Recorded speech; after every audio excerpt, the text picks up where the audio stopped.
നമസ്കാരം എല്ലാ പ്രേക്ഷകർക്കും പ്രഭാത കേരളത്തിലേക്ക് സ്വാഗതം. ഇന്ന് ഞങ്ങൾ ഉള്ളത് ആക്കുളം വാക്വേയിലാണ്. ഇവിടെ നിന്നുള്ള മനോഹര കാഴ്ചകൾക്കൊപ്പമാണ് ഇന്ന് വാർത്തകളുമായി ഞങ്ങൾ പ്രേക്ഷകരിലേക്ക് എത്തുന്നത്.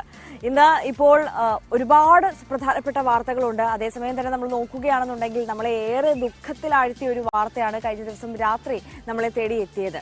ജമ്മു കാശ്മീരിലുണ്ടായ ഭീകരാക്രമണം. എന്തായാലും 5 സൈനികരാണ് വീരമൃത്യു വരിച്ചത്. അതിൽ ഇന്ന് കൂടുതൽ വിവരങ്ങൾ പുറത്തുവരും. NIA കേസ് ഏറ്റെടുത്തേക്കുമെന്ന റിപ്പോർട്ടാണ് ഏറ്റവും ഒടുവിലായി പുറത്തുവരുന്നത്. സ്വാഭാവികമായും ഇതിൽ കൂടുതൽ അന്വേഷണം വരേണ്ടതുണ്ട്. എന്താണ് സംഭവിച്ചത്? ആസൂത്രിതമാണോ? ഗൂഢാലോചന ഉണ്ടെന്ന് നമുക്ക് ഈ ഒരു ഘട്ടത്തിൽ തന്നെ വ്യക്തമാകുന്ന സാഹചര്യമുണ്ട്. എന്തായാലും കൂടുതൽ വിഷയവും ഇതുമായി ബന്ധപ്പെട്ട് പുറത്തുവരും. പ്രതികരണങ്ങൾ ഉണ്ടായേക്കും. ഒരുപക്ഷെ കേന്ദ്ര പ്രതിരോധ മന്ത്രാലയത്തിന്റെ ഭാഗത്തുനിന്നടക്കം കൃത്യമായൊരു പ്രതികരണം ഈ വിഷയത്തിൽ ഇന്നുണ്ടായേക്കുമെന്ന് പ്രതീക്ഷിക്കാം. മറ്റൊരു വാർത്ത ഏറ്റവും പ്രധാനപ്പെട്ടതായി എടുത്തു പറയേണ്ടത് ക്രൈസ്തവ സഭകളെ ഒപ്പം നിർത്താനുള്ള BJP നീക്കമാണ്. എന്തായാലും പ്രധാനമന്ത്രി 24-ാം തീയതി കേരളത്തിൽ എത്തുന്നുണ്ടല്ലേ? എത്തുന്നുണ്ട്.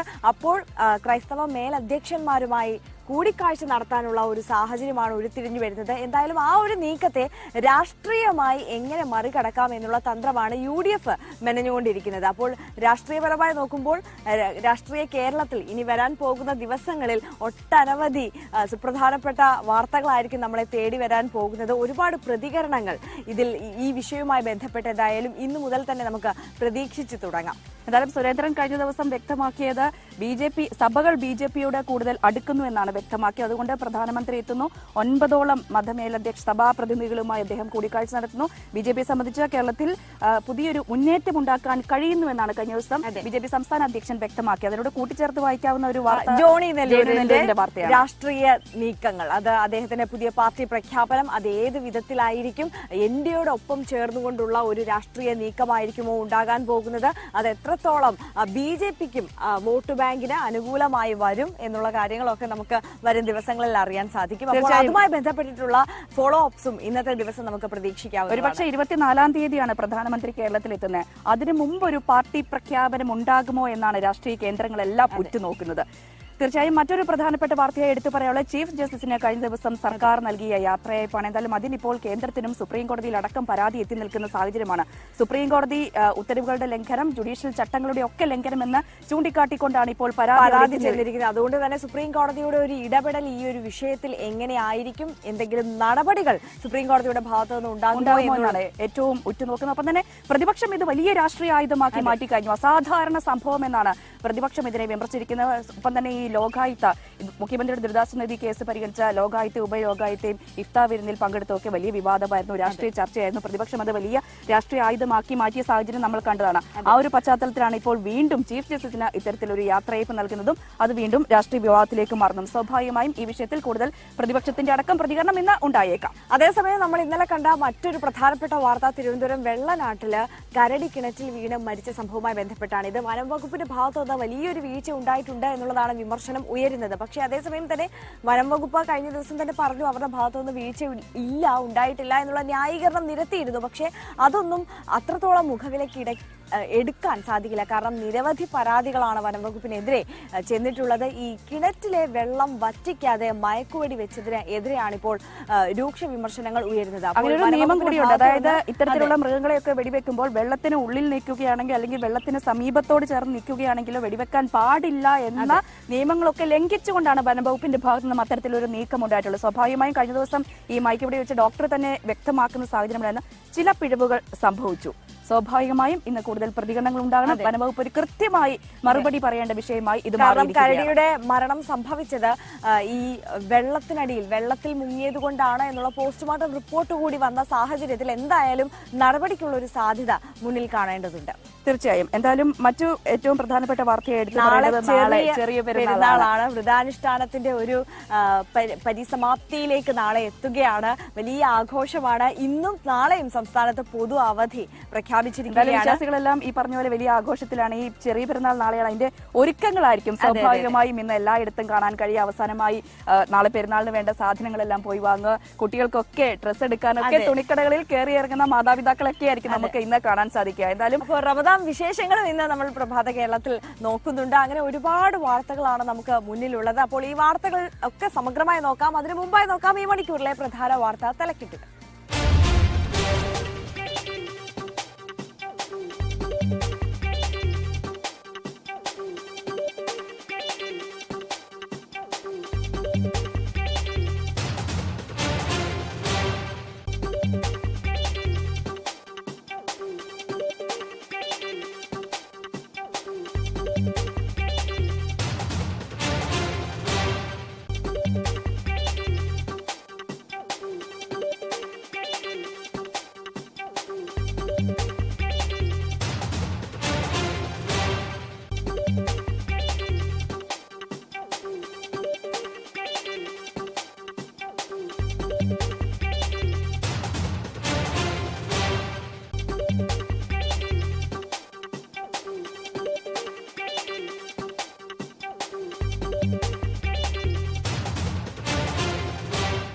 യെസ്, അപ്പോൾ പ്രഭാത കേരളം ആക്കുളം വാക്ക് വേയിൽ നിന്ന് തുടരുകയാണ്. നമ്മൾ തുടക്കത്തിൽ സൂചിപ്പിച്ചതുപോലെ തന്നെ ജമ്മു കാശ്മീരിലെ ഭീകര ആക്രമണം തന്നെയാണ് ഏറ്റവും പ്രാധാന്യത്തോടെ നമ്മൾ പ്രഭാത കേരളത്തിൽ ആദ്യം നോക്കാൻ പോകുന്നത്. സരുൺ എ ജോസ് ന്യൂസ് ഡെസ്കിൽ നിന്ന് നമുക്കൊപ്പം ചേരുകയാണ്.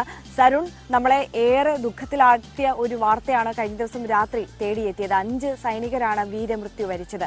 എന്തായാലും കേസ് ഇപ്പോൾ NIA അന്വേഷിക്കുന്നുണ്ട്, ഏറ്റെടുത്തിട്ടുണ്ട്. എന്തായാലും ഈ അന്വേഷണം ആരംഭിച്ച സ്ഥിതിക്ക് എന്തൊക്കെ കാര്യങ്ങളാകാം ഇന്നത്തെ ഒരു ദിവസം നമുക്ക് പ്രതീക്ഷിക്കാനാവുക?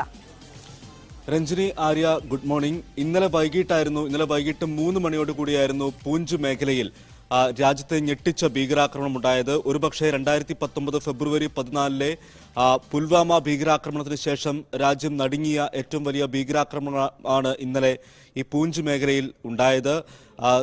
രാഷ്ട്രീയ റൈഫിൾസ് യൂണിറ്റിലെ 6 സൈനികർ ട്രക്കിൽ സഞ്ചരിക്കുകയായിരുന്നു. ഈ സമയം അവിടെ വനമേഖലയാണ്. ഈ വനമേഖലയിൽ ഒളിച്ചിരുന്ന ഭീകരർ ആദ്യം ഗ്രനേഡ് എറിഞ്ഞ് വാഹനം തടസ്സപ്പെടുത്തുകയും പിന്നീട് വാഹനത്തിന്റെ ഇന്ധന ടാങ്കിലേക്ക് വെടിവെക്കുകയുമായിരുന്നു എന്നുള്ള റിപ്പോർട്ടുകളാണ് ഇപ്പോൾ പുറത്തുവരുന്നത്. എന്തായാലും സൂചിപ്പിച്ചതുപോലെ NIA സംഘം ഇന്നലെ സ്ഥലത്തെത്തി പ്രാഥമിക പരിശോധനകൾ നടത്തി. ഇന്ന് NIAയുടെ ഫോറൻസിക് സംഘവും സ്ഥലത്ത് പരിശോധന നടത്തുന്നുണ്ട്. 5 സൈനികരാണ് വീരമൃത്യു വരിച്ചത്. അതിൽ രാഷ്ട്രീയ റൈഫിൾസ് യൂണിറ്റിലെ ഹവിൽദാർ മൻദീപ് സിംഗ്, ലാൻസ് നായിക് ദബാശിഷ് ബസ്വാൾ, ലാൻസ് നായിക് കുൽബന്ത് സിംഗ്, സിപ്പായിമാരായ ഹർകിഷൻ സിംഗ്, സേവക് സിംഗ് എന്നിവരാണ് വീരമൃത്യു വരിച്ചത്. മറ്റൊരു സൈനികൻ ഗുരുതര പരിക്കുകളോടെ സൈനിക ആശുപത്രിയിൽ ചികിത്സയിലാണ്. ഏതായാലും ഇന്നലെ തന്നെ കരസേനാ മേധാവി മനോജ് പാണ്ഡെ സ്ഥിതിഗതികൾ പ്രതിരോധ മന്ത്രി രാജ്നാഥ് സിംഗിനെ അറിയിച്ചു. പ്രധാനമന്ത്രിയും സ്ഥിതി വിലയിരുത്തിയിട്ടുണ്ട്. ഈ 4 ഭീകരവാദികളാണ് ആക്രമണം നടത്തിയത് എന്നുള്ള റിപ്പോർട്ടുകളാണ് പുറത്തുവരുന്നത്. ഇവർ ജയ്ഷെ മുഹമ്മദുമായി എന്ന ഭീകര സംഘടനയുമായി ബന്ധമുള്ള പീപ്പിൾസ് ആന്റി ഫാസിസ്റ്റ് ഫ്രണ്ട് എന്ന ഭീകര സംഘടനയുടെ ഭീകരരാണ് എന്നുള്ള വിവരമാണ് പുറത്തുവരുന്നത്. ഇവർക്കായുള്ള തെരച്ചിൽ CRPFും അതുപോലെ തന്നെ ജമ്മു കാശ്മീർ പോലീസും ഇപ്പോഴും തുടരുകയാണ്. ഇന്നലെ വൈകിട്ട് 3 മണിയോടുകൂടിയാണ് സൈനികർക്ക് നേരെ ആക്രമണമുണ്ടായത്.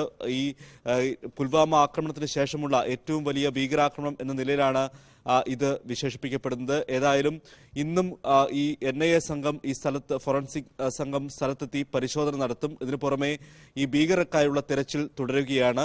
ഇന്നലെ ഈ മേഖലയിൽ കനത്ത മഴയും അതുപോലെ തന്നെ കാഴ്ചാ പരിധി കുറവും അനുഭവപ്പെട്ടിരുന്നു. ഈ സാഹചര്യം മുതലെടുത്താണ് ഭീകരർ ആക്രമണം നടത്തിയതെന്നാണ് പുറത്തുവരുന്ന വിവരം. രഞ്ജിനി, ആര്യ. സരുണാണ് വാർത്തയുടെ വിശദാംശങ്ങൾ പങ്കുവച്ചുകൊണ്ടിരിക്കുന്നത്. രാജ്യത്തിനെ വളരെയധികം ദുഃഖത്തിലാഴ്ത്തിയ ഒരു സംഭവമാണ്. 5 സൈനികർക്കാണ് വീരമൃത്യു സംഭവിച്ചിരിക്കുന്നത്. സരുൺ, എന്തായാലും ഈ 2019 പുൽവാമ ആക്രമണത്തിന് ശേഷം അന്ന് 40ഓളം സൈനികരാണ് രാജ്യത്തിന് നഷ്ടമായത്. അതിനുശേഷമുണ്ടാകുന്ന വലിയൊരു ഭീകരാക്രമണമാണ് ഇത്. അതുകൊണ്ട് തന്നെ കൂടുതൽ പ്രതികരണങ്ങൾ ഈ വിഷയത്തിൽ ഇനി ഉണ്ടാകേണ്ടതുണ്ട്. എന്താണ് സംഭവിച്ചത് എന്ന കാര്യത്തിലടക്കം കൃത്യമായ ഒരു വ്യക്തത വരേണ്ടതുണ്ട്. പ്രതിരോധ മന്ത്രാലയത്തിനെ അടക്കം കരസേനാ മേധാവി കാര്യങ്ങൾ ധരിപ്പിക്കുന്നുണ്ട്. പ്രധാനമന്ത്രി അടക്കം കാര്യങ്ങൾ നിരീക്ഷിച്ചു വരുന്നുണ്ട്. കൂടുതൽ പ്രതികരണങ്ങൾ ഈ വിഷയത്തിൽ പ്രതിരോധ മന്ത്രാലയത്തിന്റെ ഭാഗത്ത് നിന്നും ഉണ്ടായിട്ടുണ്ടോ? ഒപ്പം തന്നെ ആ മേഖലയിലെ നിലവിലെ സുരക്ഷ എങ്ങനെയാണ്? ഈ സംഭവത്തിന്റെ ഉത്തരവാദിത്തം ഏതെങ്കിലും ഭീകര സംഘടനകൾ ഇതിനോടകം ഏറ്റെടുത്ത സാഹചര്യമുണ്ടോ?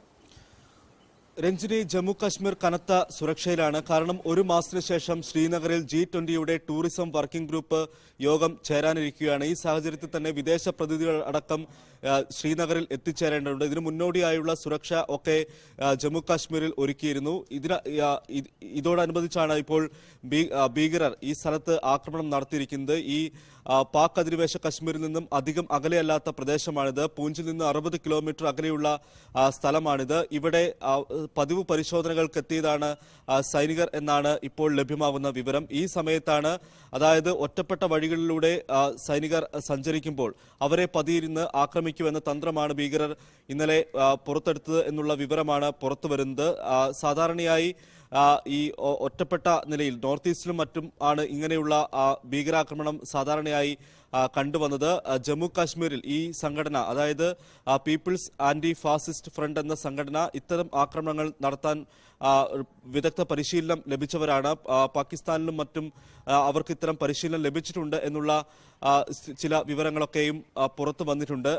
ഈ സംഘടനയുടെ ആളുകളാണ്, ഭീകരരാണ് ഇന്നലെ ഈ ആക്രമണം നടത്തിയതെന്നുള്ള വിവരമാണ് ഇപ്പോൾ പുറത്തു വരുന്നത്. ഏതായാലും ഈ ശ്രീനഗറിൽ അടുത്ത മാസം നടക്കാനിരിക്കുന്ന ഈ G20 ഉച്ചകോടിയുടെ ഭാഗമായി അവിടെ കനത്ത സുരക്ഷ ഏർപ്പെടുത്തിയിരുന്നു. ഇതിന് പിന്നാലെയാണ് ഇപ്പോൾ ഈ വലിയൊരു ഭീകരാക്രമണം ജമ്മു കാശ്മീരിൽ സംഭവിച്ചിരിക്കുന്നത്. ഏതായാലും ഈ കേന്ദ്ര സർക്കാരിൽ നിന്നുള്ള കൂടുതൽ പ്രതികരണങ്ങൾ ഇന്നുണ്ടായേക്കും. ഏതായാലും ഇന്നലെ ആഭ്യന്തരമന്ത്രി അമിത്ഷാ, അതുപോലെ തന്നെ ദേശീയ സുരക്ഷാ ഉപദേഷ്ടാവ് അജിത് ഡോവൽ തുടങ്ങിയവർ ഈ G20 മീറ്റിംഗുകൾക്കുള്ള മുന്നോടിയായിട്ടുള്ള യോഗങ്ങൾ ഇന്നലെ ചേർന്നിരുന്നു. ഇതിന് തൊട്ട് പിന്നാലെയാണ് ഈ ഭീകരാക്രമണം ഉണ്ടാകുന്നത്. ഏതായാലും കരസേനാ മേധാവി മനോജ് പാണ്ഡെ സ്ഥിതിഗതികൾ പ്രതിരോധ മന്ത്രി രാജ്നാഥ് സിംഗിനെ അറിയിച്ചിട്ടുണ്ട്. കർശന നടപടി എടുക്കുമെന്നാണ് പ്രതിരോധ മന്ത്രി രാജ്നാഥ് സിംഗ് ഇന്നലെ പ്രതികരണമായി അറിയിച്ചിട്ടുള്ളത്. സേനയുടെ ഭാഗത്തുനിന്നുള്ള കൂടുതൽ ഈ ഭീകരാക്രമണം സംഭവിക്കാനിടയായ സാഹചര്യവും അതുപോലെ തന്നെ ആരാണ് ഇതിന് പിന്നിലെന്ന കൃത്യമായ വിശദീകരണവും ഒരുപക്ഷെ പ്രതിരോധ മന്ത്രാലയത്തിന് നിന്ന് ഉണ്ടായേക്കും. ഏതായാലും ഈ ജയ്ഷെ മുഹമ്മദുമായി ബന്ധമുള്ള പീപ്പിൾസ് ആന്റി ഫാസിസ്റ്റ് ഫ്രണ്ട് എന്ന ഭീകര സംഘടനയാണ് ഈ ഭീകരാക്രമണം നടത്തിയത് എന്നുള്ള വിവരമാണ് ഏറ്റവും ഒടുവിലായി പുറത്തു വരുന്നത്. അങ്ങനെയുള്ള ഈ ഭീകരാക്രമണത്തിന്റെ ഉത്തരവാദിത്വം ഇപ്പോൾ ഏറ്റെടുത്തായുള്ള ചില റിപ്പോർട്ടുകളൊക്കെയും പുറത്തു വന്നിരുന്നു. ഏതായാലും ഈ ഭീകരർക്കായുള്ള തെരച്ചിൽ പുരോഗമിക്കുകയാണ്. ഈ നിബിഡ വനമേഖലയായതിനാൽ ഈ ആക്രമണം നടന്നതിന് തൊട്ടു പിന്നാലെ ഈ ഭീകരർ ഈ സ്ഥലം വിടുകയായിരുന്നു, അവിടെ നിന്നും ഓടി രക്ഷപ്പെടുകയായിരുന്നു എന്നുള്ള വിവരമാണ് പുറത്തു വരുന്നത്. ഏതായാലും വനമേഖല അരിച്ചു പെറുക്കുകയാണ് CRPF-ഉം അതുപോലെ തന്നെ ജമ്മു കാശ്മീർ പോലീസും. രഞ്ജിത്ത്, തീർച്ചയായും സരുണ ജോസാണ് വിവരങ്ങൾ നൽകിയത്. സരുണും രജനിയും സൂചിപ്പിച്ചതുപോലെ തന്നെ എന്തായാലും NIA ഈ അന്വേഷണം ഏറ്റെടുത്ത സാഹചര്യത്തിൽ എന്തായാലും ഊർജിതമായ അന്വേഷണം നടക്കുകയാണ്. ഈ ഭീകരരെ കണ്ടെത്തുക എന്നുള്ളതാണ് ഏറ്റവും പ്രധാനമായി മുന്നിലുള്ള ലക്ഷ്യം. അതിലേക്ക് എത്തുകയാണ്. ആ അന്വേഷണം ഊർജിതമായി പ്രധാനമന്ത്രി തന്നെ കഴിഞ്ഞ ദിവസം വ്യക്തമാക്കിയ സാഹചര്യമുണ്ട്. കൃത്യമായ അന്വേഷണം നടക്കും, വളരെ പെട്ടെന്ന് തന്നെ ഇതിന് പിന്നിലുള്ളവരെ പിടികൂടുമെന്ന് അദ്ദേഹം വ്യക്തമാക്കിയ കൂടുതൽ പ്രതികരണങ്ങൾ പ്രതിരോധ മന്ത്രാലയത്തിന്റെ ഭാഗത്തു നിന്നും ഇനി വരും മണിക്കൂറുകളിൽ നമുക്ക് പ്രതീക്ഷിക്കാം. ഇനി നമുക്ക് തലസ്ഥാനത്തേക്ക് പോകും. കഴിഞ്ഞ ദിവസത്തെ ഏറ്റവും പ്രധാനപ്പെട്ട ഒരു വാർത്തയായി മാറിയത് വെള്ളനാട്ട് കരടി കിണറ്റിൽ വീണ സംഭവമായിരുന്നു. അതിൽ കരടിയെ പിടികൂടുന്നതിൽ മയക്കുവെടി വെച്ചതിലടക്കം ഗുരുതര വീഴ്ച സംഭവിച്ചു എന്ന രീതിയിലുള്ള റിപ്പോർട്ടുകളാണ് ഈ ഒരു ഘട്ടത്തിൽ പുറത്തുവരുന്നത്. കരടിയെ പിടിച്ച സംഭവത്തിൽ ഉദ്യോഗസ്ഥർക്ക് വീഴ്ച പറ്റിയെന്ന റിപ്പോർട്ട്. വന്യമൃഗങ്ങളെ പിടികൂടുമ്പോൾ മാനദണ്ഡങ്ങൾ പാലിച്ചില്ല എന്നാണ് കണ്ടെത്തൽ. വനംവകുപ്പ് ജില്ലാ ഓഫീസറുടേതാണ് റിപ്പോർട്ട്. എന്നാൽ മയക്കുവെടി വെച്ചത് ഉന്നത ഉദ്യോഗസ്ഥരുമായി ആലോചിച്ചിട്ടാണെന്നും റിപ്പോർട്ടിൽ വ്യക്തമാക്കുന്ന സാഹചര്യമുണ്ട്. BB അരുണാണ് വാർത്തയുടെ വിശദാംശങ്ങൾ പങ്കുവെക്കുക. Arun, very good morning. എന്തായാലും ഈ കരടിയെ കഴിഞ്ഞ ദിവസം മയക്കുവെടി വെച്ചതുമായി ബന്ധപ്പെട്ട് ചില വീഴ്ചകൾ സംഭവിച്ചു എന്ന് വ്യക്തമാകുന്ന സാഹചര്യം, വനംവകുപ്പ് തന്നെ അത് വ്യക്തമാക്കുന്ന സാഹചര്യമുണ്ട്. ഈ ഇത്തരത്തിലുള്ള വന്യമൃഗങ്ങളെയൊക്കെ വെള്ളത്തിനോട് സമീപം ചേർന്ന് നിൽക്കുകയാണെങ്കിൽ വെടിവെക്കാൻ പാടില്ല, വെള്ളത്തിനുള്ളിലാണെങ്കിലും വെടിവെക്കാൻ പാടില്ല എന്ന ചട്ടങ്ങളെല്ലാം ലംഘിച്ചുകൊണ്ടാണ് കഴിഞ്ഞ ദിവസം വനംവകുപ്പിന്റെ ഭാഗത്ത് നിന്ന് ഒരു നടപടിയുണ്ടായത്. ഇപ്പോൾ അത്തരത്തിലൊരു വീഴ്ച സംഭവിച്ചുകൊണ്ടുള്ള ഒരു റിപ്പോർട്ട് കൂടിയാണല്ലേ പുറത്തു വന്നിരിക്കുന്നത്?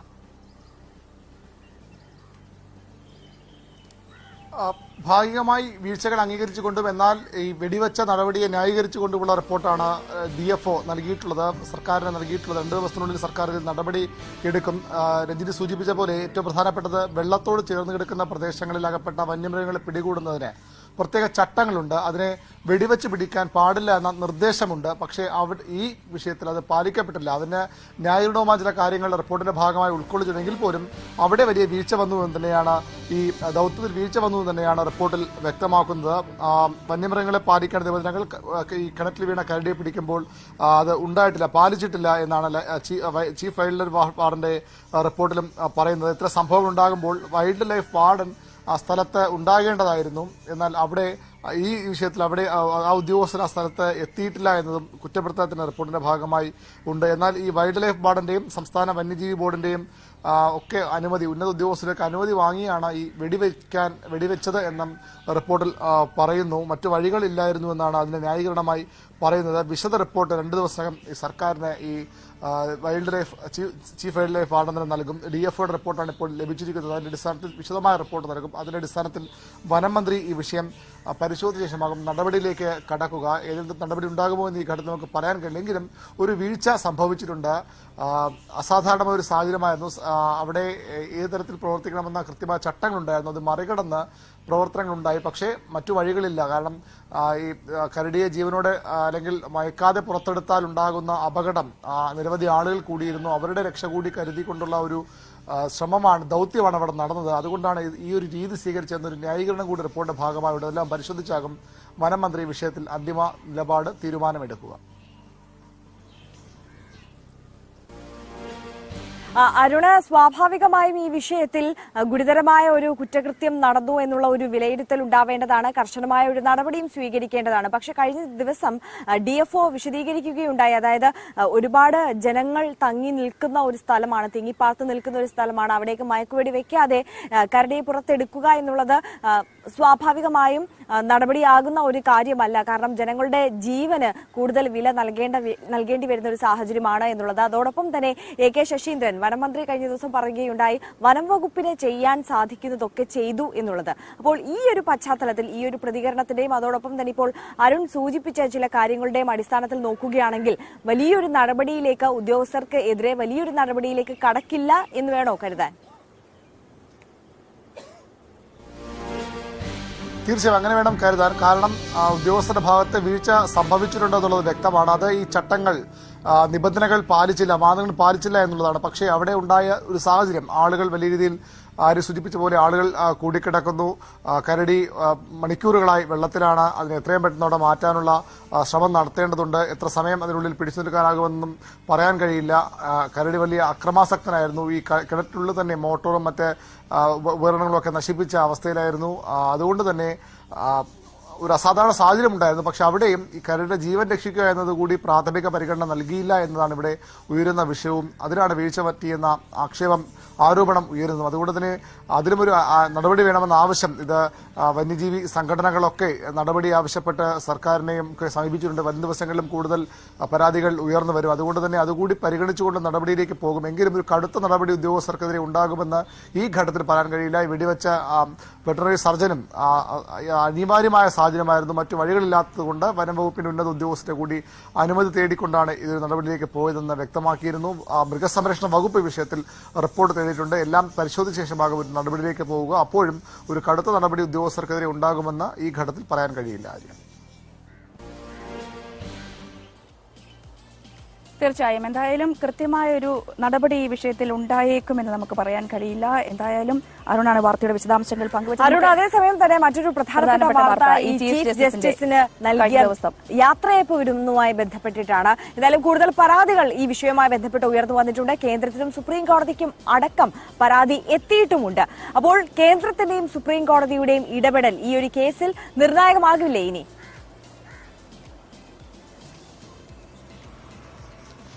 തീർച്ചയായും സംസ്ഥാന ചരിത്രത്തിൽ ഉണ്ടാകാത്ത തരത്തിലുള്ള യാത്രയപ്പാണ് മുഖ്യമന്ത്രിയും മന്ത്രിമാരും ചേർന്ന് വിരമിക്കാൻ പോകുന്ന ചീഫ് ജസ്റ്റിസിന് നൽകിയത്. അത് രാഷ്ട്രീയ കേന്ദ്രങ്ങളിൽ പോലും വലിയ ഞെട്ടലുണ്ടാക്കി. എന്തുകൊണ്ടാണ് ഇത്തരമൊരു യാത്രയപ്പ് സർക്കാർ ഒരുക്കിയത്?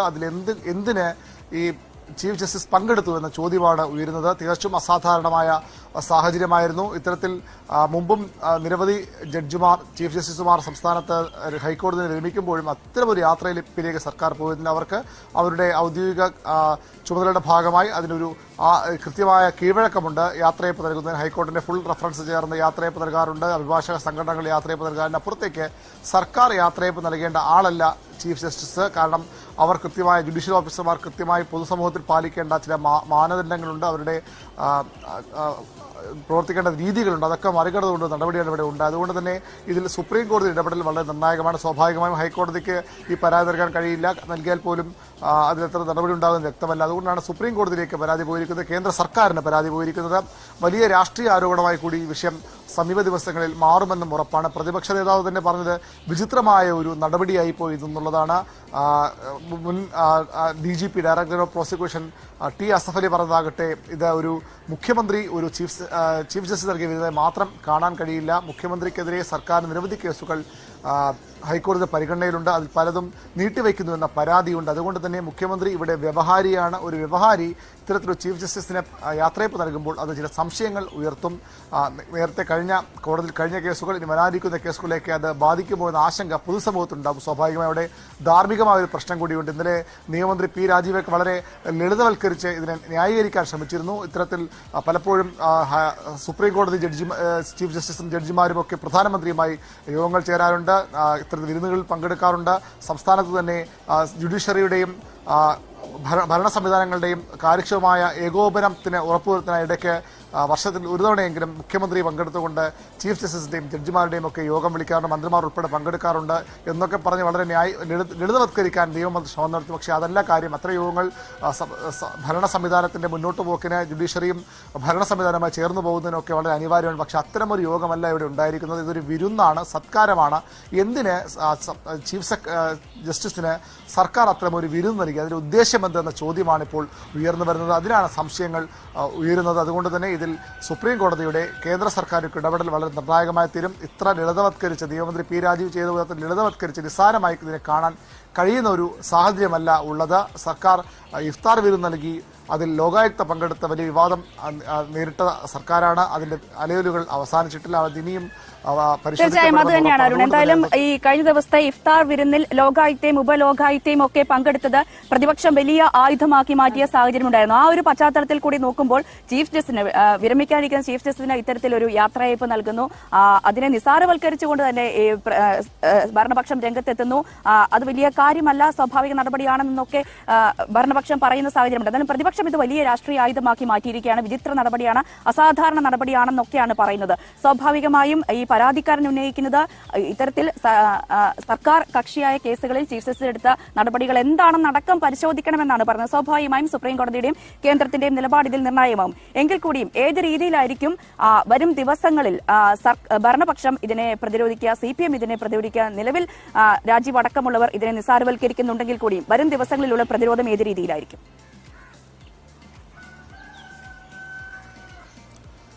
സ്വാഭാവികമായും സർക്കാരിന്റെ ഏറ്റവും പ്രധാനപ്പെട്ട മറുപടിയാണ് നിയമമന്ത്രിയുടെ ഭാഗത്ത് ലഭിച്ചത്. അതിനപ്പുറത്തേക്കൊരു വിശദീകരണത്തിലേക്ക് സർക്കാർ പോകാനുള്ള സാധ്യത വളരെ കുറവാണ്. കാരണം മുഖ്യമന്ത്രി കഴിഞ്ഞ കുറേ നാളുകളായി മാധ്യമങ്ങളെ കാണുന്നില്ല. അദ്ദേഹത്തിന്റെ പ്രസംഗങ്ങൾ റിപ്പോർട്ട് ചെയ്യാൻ മാത്രമാണ് മാധ്യമങ്ങൾക്ക് സംസ്ഥാനത്ത് കഴിയുന്നത്. ചോദ്യങ്ങൾ ചോദിക്കാനുള്ള അവസരം വളരെ കുറവാണ്. അതുകൊണ്ട് തന്നെ മുഖ്യമന്ത്രിയുടെ പ്രതികരണ വിഷയത്തിൽ അടിയന്തരമായി ഉണ്ടാകാനുള്ള സാധ്യത വളരെ കുറവാണ്. എന്നാൽ നിയമമന്ത്രി പ്രതികരിച്ചു കഴിഞ്ഞു. അതുകൊണ്ട് തന്നെ സർക്കാരിന്റെ ഭാഗത്ത് വിഷയത്തിൽ ഏതെങ്കിലും തരത്തിലുള്ള മറുപടി വരും ദിവസങ്ങളിലും പ്രതീക്ഷിക്കേണ്ടതില്ല. പക്ഷേ സുപ്രീം കോടതിയുടെ ഇടപെടൽ ഈ വിഷയത്തിൽ നിർണായകമാകും. സുപ്രീം കോടതി ഏതെങ്കിലും തരത്തിലുള്ള വിശദീകരണം ഹൈക്കോടതിയോടോ രജിസ്ട്രാറോടോ ഹൈക്കോടതി രജിസ്ട്രാറോടോ ചോദിക്കാനുള്ള സാധ്യത തള്ളിക്കളയാനാകില്ല. കേന്ദ്ര സർക്കാർ ഈ വിഷയത്തിൽ ഗൗരവത്തോടെ തന്നെ കാണും. കാരണം CPM ആണ് ഭരിക്കുന്നത്.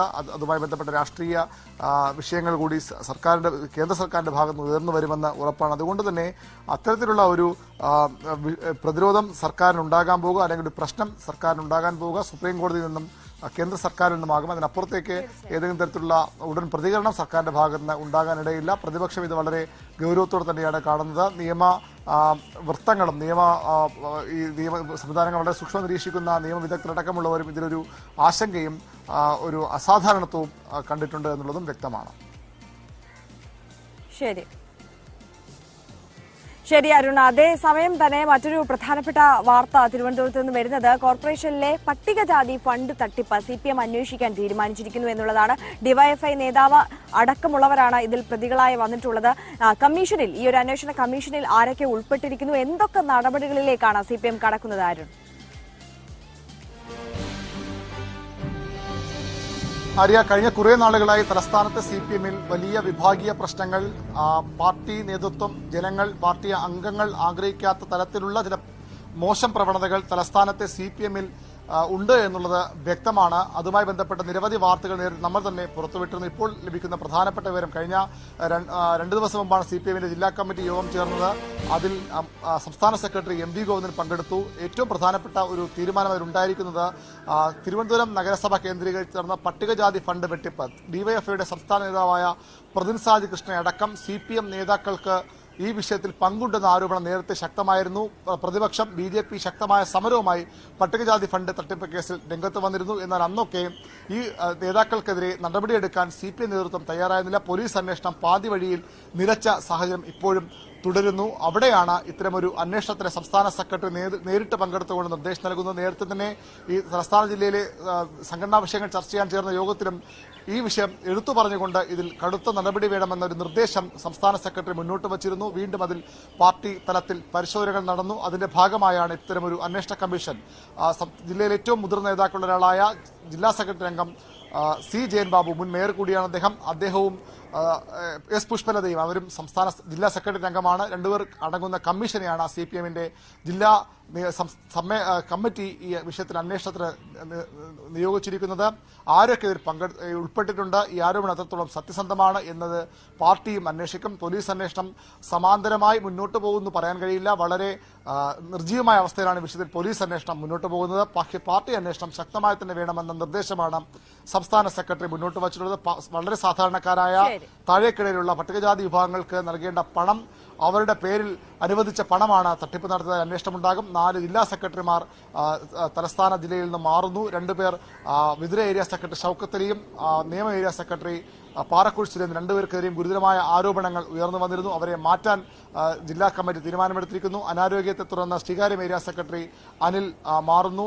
തലസ്ഥാനത്തെ ഏറ്റവും പ്രധാനപ്പെട്ട നഗരത്തോട് ചേർന്ന് കിടക്കുന്ന ഏരിയ കമ്മിറ്റിയാണ് പാളയം. അതിന്റെ സെക്രട്ടറി C പ്രസന്നകുമാർ. പ്രവർത്തനം നല്ല രീതിയിൽ മുന്നോട്ട് പോകുന്നെന്ന വിമർശനം പാർട്ടി ശക്തമാണ്. അതുകൊണ്ട് അദ്ദേഹത്തെയും മാറ്റാൻ തീരുമാനിച്ചിരിക്കുന്നു. ജില്ലയിലെ വിഭാഗീയതയിൽ പാർട്ടിയുടെ ക്ഷയത്തിൽ കർശന ഇടപെടൽ സംസ്ഥാന നേതൃത്വം നടത്തുകയാണ്. അതിന്റെ ഭാഗമാണ് ഈ മാറ്റങ്ങളും പട്ടികജാതി ഫണ്ട് തട്ടിപ്പ് കേസിലെ അന്വേഷണവും.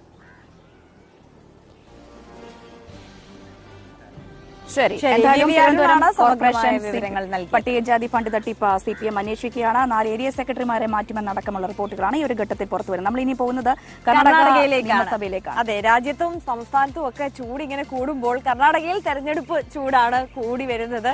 എന്തായാലും നോക്കാം കർണാടകയിലെ തെരഞ്ഞെടുപ്പ് ഒരുക്കങ്ങൾ.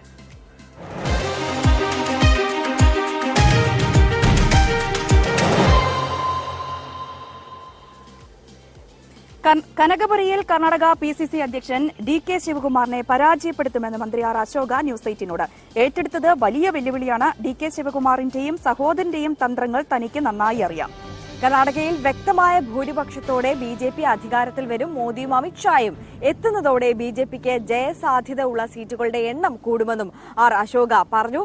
ജഗദീഷ് ഷെട്ടറും സവദിയും പോയതുകൊണ്ട് BJPക്ക് ഒന്നും സംഭവിക്കില്ല. ഷെട്ടറും സവദിയും നേതാക്കൾ അല്ലെന്നും പാർട്ടി പ്രവർത്തകനാണ് നേതാക്കളെന്നും R അശോക ന്യൂസ് 18നോട് പറഞ്ഞു. കർണാടകത്തിൽ തീപ്പാറും പോരാട്ടം നടക്കുന്ന മണ്ഡലങ്ങളിലൊന്നാണ് കനകപുര. PCC അധ്യക്ഷൻ DK ശിവകുമാറിനെ എതിരിടുന്നത് മുൻ ഉപമുഖ്യമന്ത്രിയും നിലവിൽ റവന്യൂ മന്ത്രിയുമായ R അശോകയാണ്. R അശോക ന്യൂസ് 18നൊപ്പം ചേരുകയാണ്. Sir, how much confident you are and how many seats BJP is expecting? BJP central leader Modi ji has given a task to me to contest 2 places. One is my Padmanabh Nagar and another one Kanakpura. Kanakpura is sitting MLA and President of Congress Party, Mr. DK Shivkumar. It's a challenge. So I taken the challenge to contest in Kanakpura also. So I done nomination also Kanakpura. So I have a full of hope to the people of Kanakpura will vote for BJP. They want change. They want Modi government in Kanakpura. That's why they will vote for the BJP. I am fully confident. What's your strategy for Kanakpura because it's DK's stronghold? Yeah, I know DK Shivkumar. I know more than 20 years. That's why the party has given ticket to me. The first day I went to the nomination, thousands of people gathered there. Last time we got only 6,000 vote, no deposit for BJP. That's why the party taken decision to contest in Kanakpura. I taken a challenge. I will contest. I will win. I know the strategy of DK Shivkumar and DK Suresh. So I will fight against these 2 brothers. How many seats BJP is expecting? In Karnataka, we will get the majority. We are planning 130 to 140. So I think tomorrow onwards, the central leaders will coming to Karnataka. So Amit Shah, Modi, and all our leaders, one by one, they will come. Automatically, they have a capacity to rise the BJP seats in Karnataka. Wherever Modi ji went to campaign, there is a win. Wherever Rahul Gandhi went, there is a lose of Congress party. Many leaders, including Jagdish Shettar and Lakshman Saudi, recently quit BJP and join Congress. Is this a setback for BJP? The BJP is a cadre party. There is no leader. Jagdish Shettar is not a leader. Lakshman Saudi is not a leader. So the leader is party worker. The cadre party is not just like a Congress party or Janata Dal or any BSP. Not. This is a cadre party. Cadre is the leader here. No leader in BJP. That's why there is no impact on BJP, Mr. Jagdish Shettar or Lakshman Saudi. Thank you. കർണാടകത്തിൽ ഇത്തവണ BJP അധികാരം നിലനിർത്തും, ഒപ്പം തന്നെ കനകപുര പിടിച്ചെടുക്കും എന്നാണ് R Ashok ഇപ്പോൾ news 8 വ്യക്തമാക്കിയത്. Cameraman KP ധനീഷിനൊപ്പം ബംഗളൂരുവിൽ നിന്ന് ER രാഗേഷ്, ന്യൂസ് 8. തീർച്ചയായും രാകേഷാണ് വാർത്തയുടെ വിശദാംശങ്ങൾ. ഈ വാർത്തയുടെ വിശദാംശങ്ങളും രാകേഷ് ബംഗളൂരുവിൽ നിന്നും ചേരുന്നുണ്ട്. Rakesh, very good morning. എന്തായാലും വലിയ ആത്മവിശ്വാസമാണ് ഇപ്പോൾ BJP മന്ത്രി കൂടിയായ ആർ അശോക് പങ്കുവച്ചിരിക്കുന്നത്.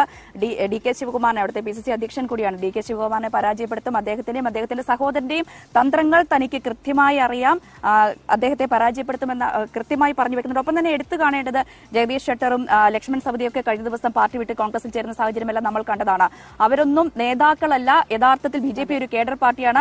ആ കേഡർ പാർട്ടിയുടെ നേതാക്കൾ ശരിക്കും പ്രവർത്തകരാണ് എന്ന് കൂടി പറഞ്ഞു വെക്കുകയാണ് ഇവിടെ ആർ അശോക്. അതോടൊപ്പം അമിത്ഷാ ഇന്ന് കൂടുതൽ ഈ തെരഞ്ഞെടുപ്പ് പ്രചാരണത്തിന് കൊഴുപ്പേകാൻ അമിത്ഷാ കൂടി എത്തുകയാണ്. അപ്പോൾ വലിയ ആത്മവിശ്വാസമാണ് BJP പങ്കുവെക്കുന്നത്, അല്ലേ?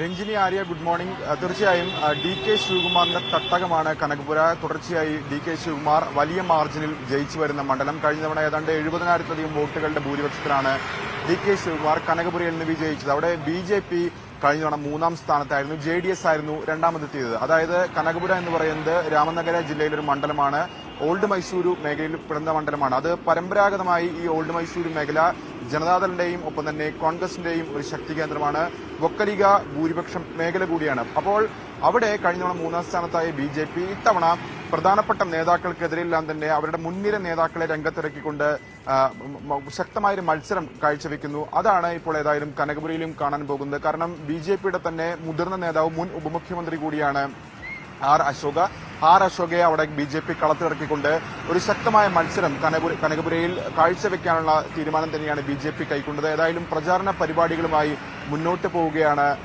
ആർ അശോക്. പ്രത്യേകിച്ച് വലിയ ആത്മവിശ്വാസം പ്രകടിപ്പിക്കുകയും ചെയ്യുന്നുണ്ട്. അങ്ങനെ ഒരു വലിയ വെല്ലുവിളി അവിടെ DK ശിവകുമാറിന് ഉയർത്താൻ കഴിയുമെന്ന പ്രതീക്ഷ ഏതായാലും ആർ അശോക് പങ്കുവയ്ക്കുന്നു.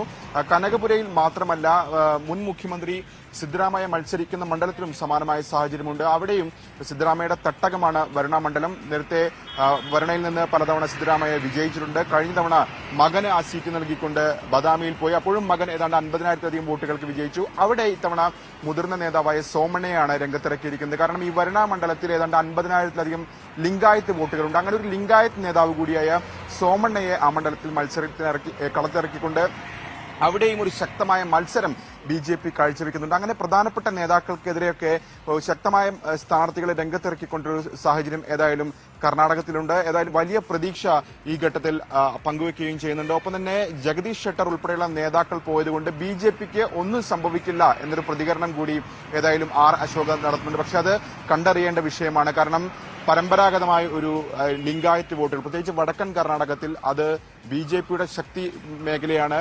ലിംഗായത്തുകൾ BJPക്ക് ഒപ്പം നിൽക്കുന്ന ഒരു സമുദായമാണ്. അപ്പോൾ ഈ നേതാക്കൾ പോയത് ഏത് തരത്തിൽ തെരഞ്ഞെടുപ്പിനെ ബാധിക്കുമെന്നത് കണ്ടറിയേണ്ട വിഷയമാണ്.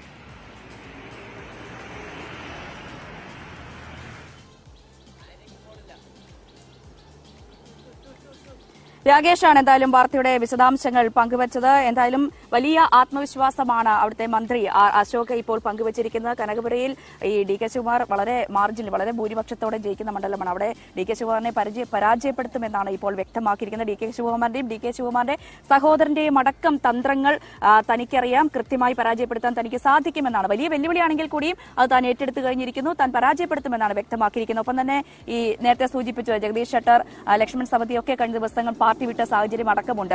അവരെ കോൺഗ്രസിലേക്ക് എത്തിയതിൽ കോൺഗ്രസിന് വലിയ ആത്മവിശ്വാസമുണ്ട്. കഴിഞ്ഞ ദിവസം തന്നെ ER രാഗേഷിനോട് തന്നെ DK ശിവകുമാർ പ്രതികരിച്ചിരുന്നു. അപ്പോൾ അദ്ദേഹവും വലിയ ആത്മവിശ്വാസമാണ് പങ്കുവയ്ക്കുന്നത്.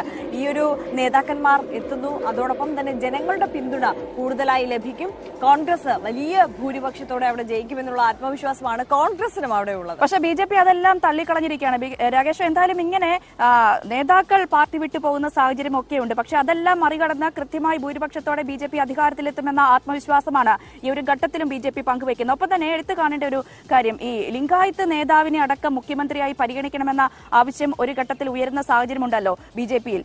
ഏത് രീതിയിലാണ് അതിനെ കാണേണ്ടത്? അങ്ങനെയുള്ള സാധ്യതകൾ എങ്ങനെയാണ്?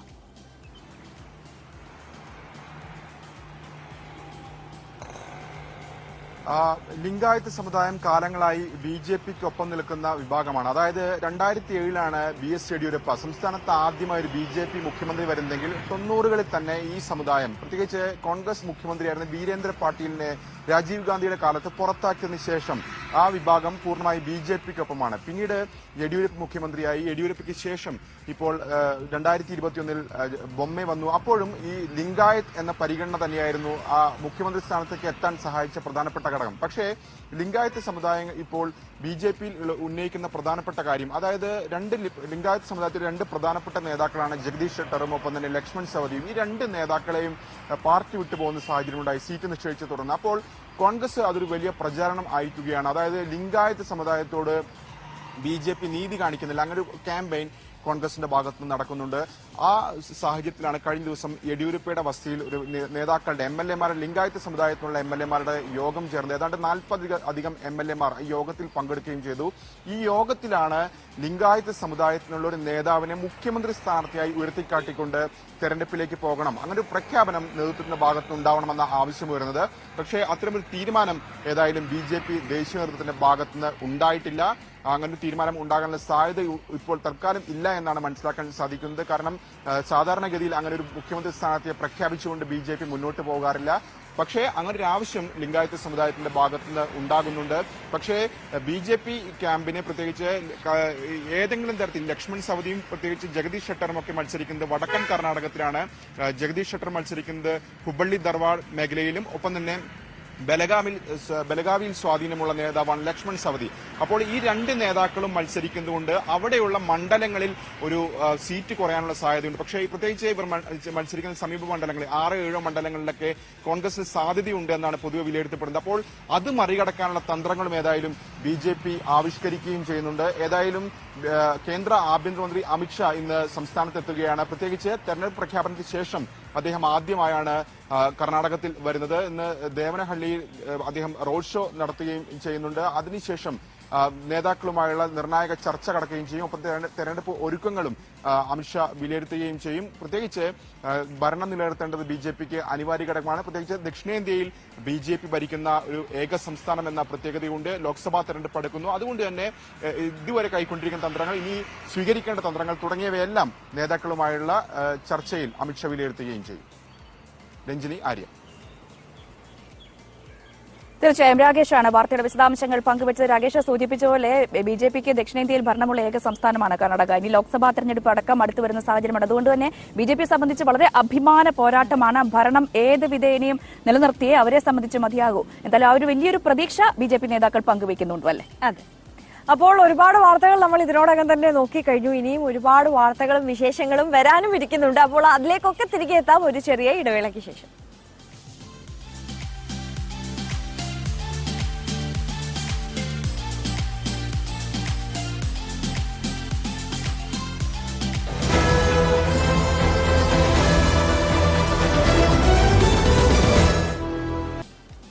Welcome back. പ്രഭാത കേരളത്തിലേക്ക് എല്ലാ പ്രേക്ഷകർക്കും ഒരിക്കൽ കൂടി സ്വാഗതം. ആക്കുളം വാക്ക് വേയിൽ നിന്ന് വാർത്തകളും വിശേഷങ്ങളുമായി ഞങ്ങൾ നിങ്ങൾക്കൊപ്പം ചേരുകയാണ്. ഇനി നമ്മൾ പോകുന്നത് കൊച്ചിയിലേക്കാണ്. പ്രധാനമന്ത്രി അടുത്ത ദിവസങ്ങളിൽ കേരളത്തിലെത്തുന്നുണ്ട്. 24-ാം തീയതിയോടുകൂടി പ്രധാനമന്ത്രി കേരളത്തിലെത്തും. ഏറ്റവും പ്രധാനമായി എടുത്തു കാണേണ്ടതുള്ള പ്രധാനമന്ത്രി ഈ സഭാ മേലധ്യക്ഷന്മാരുമായൊക്കെ കൂടിക്കാഴ്ച നടത്തുന്നുണ്ട് എന്ന വിവരമാണ് പുറത്തുവരുന്നത്. അങ്ങനെ BJP നേതാക്കന്മാരുടെ അരമന സന്ദർശനം വലിയ വിവാദങ്ങൾക്കും രാഷ്ട്രീയ ചർച്ചകൾക്കും ഒക്കെയാണ് ഈ കഴിഞ്ഞ ദിവസങ്ങളിലെല്ലാം വഴിവെച്ചത്. എന്തായാലും പക്ഷേ ഈ മതമേലധ്യക്ഷന്മാരുടെ പ്രതികരണത്തിൽ നിന്ന് നമുക്ക് വ്യക്തമാകുന്നത് അല്ലെങ്കിൽ മനസ്സിലാക്കാൻ കഴിയുന്നത് എന്തായാലും BJP എന്ത് രാഷ്ട്രീയമായ ലക്ഷ്യം വെച്ചോ അതിൽ എവിടേക്കോ ഫലം അത് കാണുന്നുണ്ട് അതെ, എന്നാണ്. ഫലം കാണുന്നുണ്ട് എന്നുള്ളത് പല തന്നെയാണ്. മതമേലധ്യക്ഷന്മാർ ഈ സഭയോട് അടുക്കുന്നു എന്ന സൂചനകളാണ് അവരുടെ അതിനെ ഒന്നും പ്രതികരണത്തിൽ കൂടി നിന്നും ഊട്ടി വ്യക്തമാകുന്നത്. ഉറപ്പിക്കാൻ വലിയ പങ്ക് വഹിക്കും പ്രധാനമന്ത്രിയുടെ നേരിട്ടുള്ള സന്ദർശനവും ചർച്ചയും. തീർച്ചയായും. സുവി വിശ്വനാഥനാണ് വാർത്തയുടെ വിശദാംശങ്ങൾ കൊച്ചിയിൽ നിന്ന് പങ്കുവെക്കുക. Suvi, very good morning. ഇതുമായി ബന്ധപ്പെട്ട കൂടുതൽ കാര്യങ്ങൾ എങ്ങനെയാണ്? സ്വാഭാവികമായും പ്രധാനമന്ത്രി 24-ാം തീയതിയോടുകൂടി കേരളത്തിൽ എത്തുന്നു. കൂടിക്കാഴ്ച എപ്പോഴത്തേക്കായിരിക്കും? അങ്ങനെയുള്ള വിവരങ്ങളൊക്കെ ലഭ്യമാകുന്നുണ്ടോ? എന്ത് പ്രതീക്ഷിക്കണം? BJPയുടെ ഒരുക്കങ്ങളടക്കം ഏത് രീതിയിലാണ്? സഭയുടെ ഭാഗത്തുനിന്നടക്കം കൂടുതൽ പ്രതികരണങ്ങൾ ഇതിലുണ്ടാകുന്നുണ്ടോ?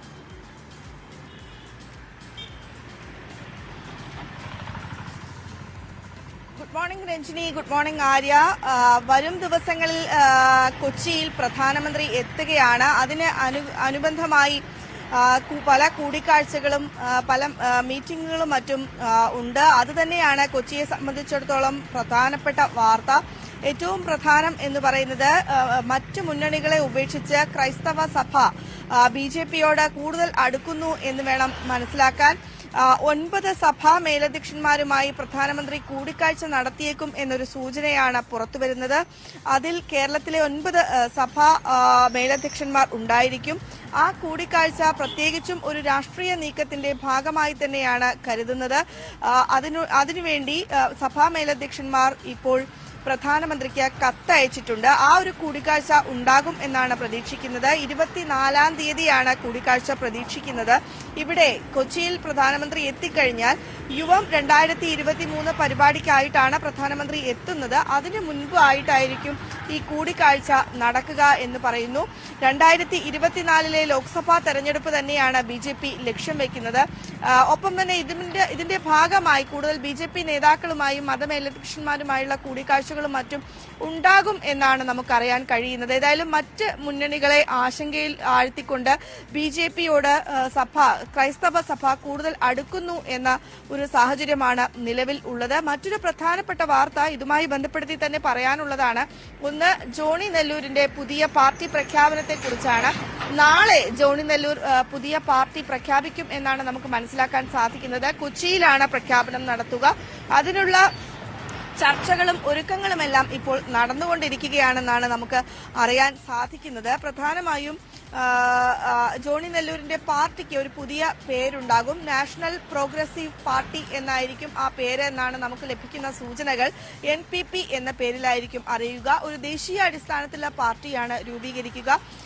മാത്യു സ്റ്റീഫൻ ഉൾപ്പെടെയുള്ളവർ ഈ സംഘടനയുടെ ഭാഗമാകും എന്നാണ് മനസ്സിലാക്കാൻ കഴിയുന്നത്. ഒപ്പം കൂടുതൽ ആളുകളെ, അതായത് കൂടുതൽ നേതാക്കളെ ഇതുമായി ബന്ധപ്പെട്ട ഈ പാർട്ടിയിലേക്ക് ആകർഷിക്കാനുള്ള തന്ത്രങ്ങളും മറ്റും ആവിഷ്കരിക്കുന്നുണ്ട്. അവരുമായുള്ള കൂടിക്കാഴ്ചകളും ചർച്ചകളും ജോണി നെല്ലൂർ സജീവമായി തന്നെ നടത്തുന്നുണ്ട് എന്നാണ് മനസ്സിലാക്കാൻ സാധിക്കുന്നത്. പ്രത്യേകിച്ചും CPM, CPI, പ്രത്യേകിച്ചും മുസ്ലിം ലീഗിൽ നിന്നുൾപ്പെടെയുള്ള മുൻ MLA-മാരുമായാണ് കൂടിക്കാഴ്ചകൾ നടത്തുന്നത്. ആ മുൻ MLA-മാർ പലർക്കും നമുക്കറിയാം സീറ്റ് നിഷേധിക്കുന്നതുൾപ്പെടെ ഉള്ള കാര്യങ്ങൾ ഉണ്ടായിട്ടുണ്ട്. അതുകൊണ്ട് തന്നെ പലരും അസന്തുഷ്ടരാണ് ആ പാർട്ടികളിൽ നിൽക്കുമ്പോൾ. അത്തരത്തിൽ അസന്തുഷ്ടരായി നിൽക്കുന്നവരെയാണ് ജോണി നെല്ലൂരും പാർട്ടിയും ലക്ഷ്യം വെക്കുന്നതെന്നാണ് മനസ്സിലാക്കാൻ സാധിക്കുന്നത്. ഏതായാലും BJPയുടെ ഒരു ഘടകകക്ഷി എന്ന രീതിയിൽ തന്നെയായിരിക്കും ജോണി നെല്ലൂരിന്റെ പാർട്ടി വരിക എന്നാണ് മനസ്സിലാക്കാൻ സാധിക്കുന്നത്. ഇതിന്റെ ഒരു പ്രഖ്യാപനം നാളെ കൊച്ചിയിൽ ഉണ്ടാകുമെന്നാണ് മനസ്സിലാക്കാൻ സാധിക്കുന്നത്.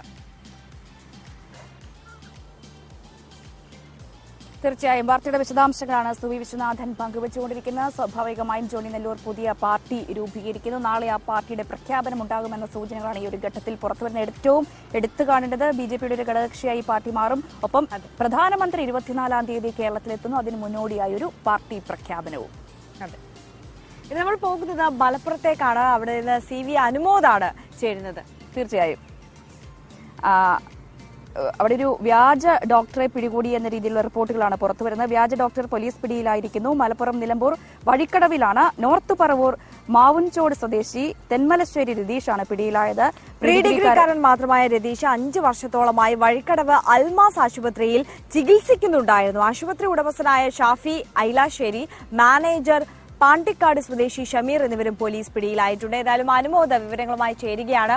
അനുമോദ, ഏതായാലും വളരെ ഗുരുതരമായ ഒരു കുറ്റകൃത്യമാണ്.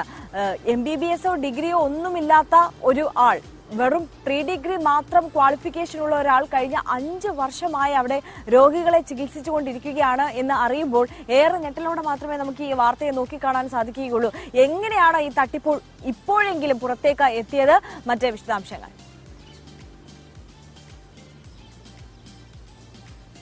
Good morning Arya, good morning Ranjini. വളരെ ഞെട്ടിക്കുന്ന ഒരു വാർത്ത തന്നെയാണ്. കാര്യം വെറും പ്രീ ഡിഗ്രി മാത്രമുള്ള മരുന്നുകടയിൽ മരുന്ന് എടുത്തു കൊടുക്കാൻ 10 വർഷത്തോളം ജോലി പരിചയമുള്ള ഒരാൾ 5 വർഷത്തോളം ഡോക്ടറായിട്ട് ഒരു നാടിനെ മുഴുവൻ പറ്റിക്കുകയായിരുന്നു എന്നത് ഞെട്ടലോടെ മാത്രമേ നമുക്ക് കേൾക്കാൻ സാധിക്കുകയുള്ളൂ. വഴിക്കടവിനടുത്ത് അൽമാസ് ആശുപത്രിയായിരുന്നു ഇയാൾ ചികിത്സിച്ചിരുന്നത്. പോലീസിന് ചില സംശയങ്ങൾ തോന്നി നടത്തിയ പരിശോധനയിലാണ് 5 വർഷങ്ങൾക്ക് ശേഷം ഇയാൾക്ക് പിടി വീണിരിക്കുന്നത്. ഇയാൾ എറണാകുളം സ്വദേശിയാണ്, നോർത്ത് പറവൂർ സ്വദേശിയാണ്. 12 വർഷത്തോളം എറണാകുളത്തെ ഒരു മെഡിക്കൽ ഷോപ്പിൽ ഇയാൾ മരുന്നെടുത്തു കൊടുക്കുകയായിരുന്നു. അതാണ് ഇയാളുടെ ഈ മെഡിക്കൽ രംഗത്തുള്ള ഒരു പരിചയം. പ്രീ ഡിഗ്രി തോറ്റ വ്യക്തി കൂടിയാണ്. ഈ ഹോസ്പിറ്റൽ ഉടമകൾ ഇയാൾ ഇത്തരത്തിൽ യോഗ്യതയില്ലാത്ത ആളാണ് എന്ന് അറിഞ്ഞിട്ട് പോലും ഇയാളെ ആ സ്ഥാനത്ത് നിയോഗിച്ചു, അല്ലെങ്കിൽ ആ സ്ഥാനത്ത് തുടരാൻ അനുവദിച്ചു എന്നതാണ് ഇതിൽ ഏറ്റവും പ്രധാനപ്പെട്ട ഒരു കാര്യം. മാത്രമല്ല ഇയാളുടെ രജിസ്ട്രേഷൻ നമ്പർ അത് രതീഷ് എന്ന് തന്നെ പേരുള്ള മറ്റൊരു ഡോക്ടറുടെ ആയിരുന്നു. അപ്പോൾ അത്തരത്തിൽ ഈ രജിസ്ട്രേഷൻ നമ്പർ പരിശോധിക്കുമ്പോഴൊക്കെ ഒരു രതീഷ് തന്നെയാണ് ഈ ഡോക്ടറായിട്ട് കാണാൻ സാധിക്കുക. അങ്ങനെയും ഇയാൾ എല്ലാ തരത്തിലും ഈ ഒരു പറ്റിക്കൽ അല്ലെങ്കിൽ ഈ ഒരു തട്ടിപ്പിന് കൃത്യമായ പ്ലാനിംഗ് നടത്തിയിരുന്നുവെന്ന് പോലീസ് പറയുന്നുണ്ട്. കഴിഞ്ഞ ദിവസമാണ് പോലീസിന്റെ ഈ സംശയം തോന്നി ഇയാളുടെ ആശുപത്രിയിൽ ചെന്ന് ഇയാളെ ചോദ്യം ചെയ്യുകയും ഇയാളുടെ രേഖകൾ പരിശോധിക്കുകയും ചെയ്തത്. സർട്ടിഫിക്കറ്റ് ഒന്നും ഇയാൾക്ക് കാണിച്ചു കൊടുക്കാനല്ല, സ്വാഭാവികമായിട്ടും തട്ടിപ്പാണ്. അതോടൊപ്പം തന്നെ ഇയാളുടെ കൂട്ടുപ്രതികളായ ഈ ആശുപത്രി ഉടമകളെയും ചോദ്യം ചെയ്തു. അപ്പോൾ ഇവരെല്ലാം അറിഞ്ഞുകൊണ്ട് തന്നെയാണ് ഇത്തരത്തിൽ തട്ടിപ്പ് നടത്തിയതെന്ന കാര്യമാണ് പുറത്തു വന്നിരിക്കുന്നത്. 5 വർഷത്തോളമായിട്ട് ആരോഗ്യവകുപ്പിന്റെ ഒരു പരിശോധനയും ഈ ആശുപത്രിയിൽ ഉണ്ടായിട്ടില്ല. അതായത് ഇയാളുടെ രേഖകൾ സംബന്ധിച്ചോ ഇയാളുടെ മറ്റു കാര്യങ്ങൾ സംബന്ധിച്ചോ ആരോഗ്യവകുപ്പിനും ഒരു പരിശോധന ആരോഗ്യവകുപ്പിന്റെ ഭാഗത്ത് ഉണ്ടായിട്ടില്ല എന്നതാണ് ഇതിൽ മറ്റൊരു കാര്യം എടുത്തു പറയേണ്ടതായിട്ടുള്ളത്. ആർക്കും വളരെ എളുപ്പത്തിൽ ആളുകളെ പറ്റിക്കാൻ കഴിയുന്ന തരത്തിലേക്ക് ഇത്തരത്തിലുള്ള ഈ സംരംഭങ്ങൾ മാറുന്നുവെന്ന് ഭയപ്പെടേണ്ട സാഹചര്യമാണ് ഈ കാര്യങ്ങളെല്ലാം തന്നെ കാണുമ്പോൾ നമുക്ക് മനസ്സിലാവുക. രണ്ടാമതായിട്ട് 5 വർഷത്തിനിടയിൽ ഇയാൾ പരിശോധിക്കുമ്പോൾ ഈ 10 വർഷത്തെ ഈ മരുന്ന് എടുത്തു കൊടുക്കുന്ന പരിചയം കൊണ്ട് തന്നെ മരുന്നുകളെ കുറിച്ചൊരു ധാരണകൾക്കുണ്ടായിരുന്നു. അതുകൊണ്ട് തന്നെ രോഗികൾക്ക് വലിയ അപായം സംഭവിച്ചില്ല എന്നതാണ് അതിൽ വലിയൊരു ഭാഗ്യമായിട്ട് തന്നെ കാണേണ്ടത്. അല്ലെങ്കിൽ ഇതിലേറെ വലിയ പ്രശ്നങ്ങളിലേക്ക് ഈ കാര്യങ്ങൾ എത്തിപ്പെട്ടേനെ. നിലവിൽ ഈ 3 പേരും പോലീസിന്റെ കസ്റ്റഡിയിലാണ്. 3 പേരുടെയും അറസ്റ്റ് രേഖപ്പെടുത്തിയിട്ടുണ്ട്. തട്ടിപ്പും ആൾമാറാട്ടവും അടക്കമുള്ള കുറ്റങ്ങളാണ് ഇവർക്ക് മേൽ ഇപ്പോൾ ചുമത്തിയിട്ടുള്ളത്. കൂടുതൽ കാര്യങ്ങൾ ഇവരുടെ ചോദ്യം ചെയ്യൽ പൂർത്തിയായ ശേഷമേ അറിയാൻ സാധിക്കൂ എന്നാണ് മനസ്സിലാവുന്നത്. ഇന്നലെ രാത്രിയാണ് ഇവരെ ആശുപത്രിയിൽ നിന്നും അറസ്റ്റ് ചെയ്ത് കൊണ്ടുപോയത്. കൂക്കുവിളിയോടെയാണ് നാട്ടുകാർ ഇവരെ കൊണ്ടുപോകുന്നത് കണ്ടത്. അത്രത്തോളം ഒരു പ്രതിഷേധം ഈ ഒരു സംഭവത്തിൽ നാട്ടിലുണ്ടായിട്ടുണ്ടെങ്കിൽ നാട്ടുകാരെ മുഴുവൻ പറ്റിക്കുന്ന തരത്തിലേക്ക് ഈ ഒരു ആശുപത്രി മാനേജ്മെന്റും ഡോക്ടറും നടിച്ച ഇയാളും ശ്രമിച്ചു എന്നത് ഈ നാടിനൊന്നാകെ വല്ലാത്തൊരു ഷോക്കായിട്ടുണ്ട്. കാര്യം ഇന്നലെ അവരെ കൊണ്ടുപോകുന്ന ദൃശ്യങ്ങൾ കാണുമ്പോൾ തന്നെ മനസ്സിലാക്കാം കൂക്കുവിളിയോടെയൊക്കെ വലിയ പ്രതിഷേധം ഉയർത്തിയാണ് പോലീസ് ഇവരെ കൊണ്ടുപോകുമ്പോൾ നാട്ടുകാർ പ്രതികരിച്ചത്. അപ്പോൾ അത്തരത്തിൽ വലിയൊരു പ്രതിഷേധത്തിനുകൂടി നാട്ടിൽ ഈ ഒരു സാഹചര്യം ഉണ്ടാക്കിയിരിക്കുകയാണ്. എന്നറിഞ്ഞും പ്രീ ഡിഗ്രി മാത്രമുള്ള ഒരാൾ ഇത്രയും വലിയ ഒരു തട്ടിപ്പ് 5 വർഷത്തോളം ഒരു ആശുപത്രിയിൽ ഡോക്ടറായിട്ട് ഒരു നാട്ടിൽ മുഴുവൻ ചികിത്സ നൽകി 5 വർഷത്തോളം മുന്നോട്ട് പോയി എന്നതാണ്. എങ്ങനെ മുന്നോട്ട് പോയി എന്ന ചോദ്യമാണ് ഉയരുന്നത്. ഇതിൽ കൃത്യമായ ഉത്തരവാദിത്തമുള്ള അല്ലെങ്കിൽ പരിശോധനകൾ നടത്തേണ്ട, ഇതെല്ലാം കൃത്യമായി പരിശോധിക്കേണ്ട ഡിപ്പാർട്ട്മെന്റുകൾ എന്ത് ചെയ്യുകയായിരുന്നു എന്ന ചോദ്യം കൂടി ഇവിടെ ഉയരുന്നുണ്ട്. ഒരുപക്ഷെ പോലീസിന് ഈ രഹസ്യവിവരം കിട്ടി പരിശോധന നടത്തി ഇയാളെ പിടിച്ചില്ലായിരുന്നെങ്കിൽ ഇയാൾ ഇതുപോലെ തന്നെ ഇനിയും തുടർന്നതിനെ അടുത്ത ഒരു പ്രതിസന്ധി വരുന്നവരേക്ക് അല്ലെങ്കിൽ ഒരു പ്രശ്നം ഉണ്ടാവുന്നവരേക്ക് എന്ന് നമുക്ക് കരുതേണ്ടി വരും. സൂചിപ്പിച്ച പോലെ ഇത്തരത്തിലൊരു രഹസ്യ പരിശോധന നടത്തി ഇവരെ പിടികൂടിയില്ലായിരുന്നെങ്കിൽ ഇനി എന്തായിരിക്കും ഒരുപക്ഷെ സംഭവിക്കുക? 5 വർഷമായിട്ടും ഇത്തരത്തിൽ രോഗികളെ പരിശോധിക്കുന്ന ഏറ്റവും അതിലൊരു ഭാഗ്യമെന്ന് പറയുന്ന ഒരാൾക്ക് പോലും അപായം സംഭവിച്ചില്ല. അല്ലെങ്കിൽ അത് ഏത് രീതിയിലേക്ക് കാര്യങ്ങൾ മാറി മറിഞ്ഞേനെ. എന്തായാലും ഇത്തരത്തിലുള്ള ആളുകൾ നമ്മുടെ കേരളത്തിൽ കൃത്യമായി നമ്മളെയൊക്കെ പറ്റിക്കുന്നുണ്ട് എന്നതുകൂടി ഒരു സൂചന കൂടി. വളരെ വലിയ ഗുരുതരമായ ഒരു കുറ്റകൃത്യം. കാരണം നമ്മളുടെ ജീവനും ആരോഗ്യം വെച്ചുകൊണ്ടുള്ള ഒരു കളി തന്നെയായിരുന്നു ഇത്. എന്തായാലും അനുഭവത്താണ് വാർത്തയുടെ വിശദാംശങ്ങൾ നൽകിയത്. ഇനിയും ഒരുപാട് വാർത്തകളിലേക്ക് നമുക്ക് വേഗം മടങ്ങിയെത്താം ഒരു ചെറിയ ഇടവേളയ്ക്ക് ശേഷം.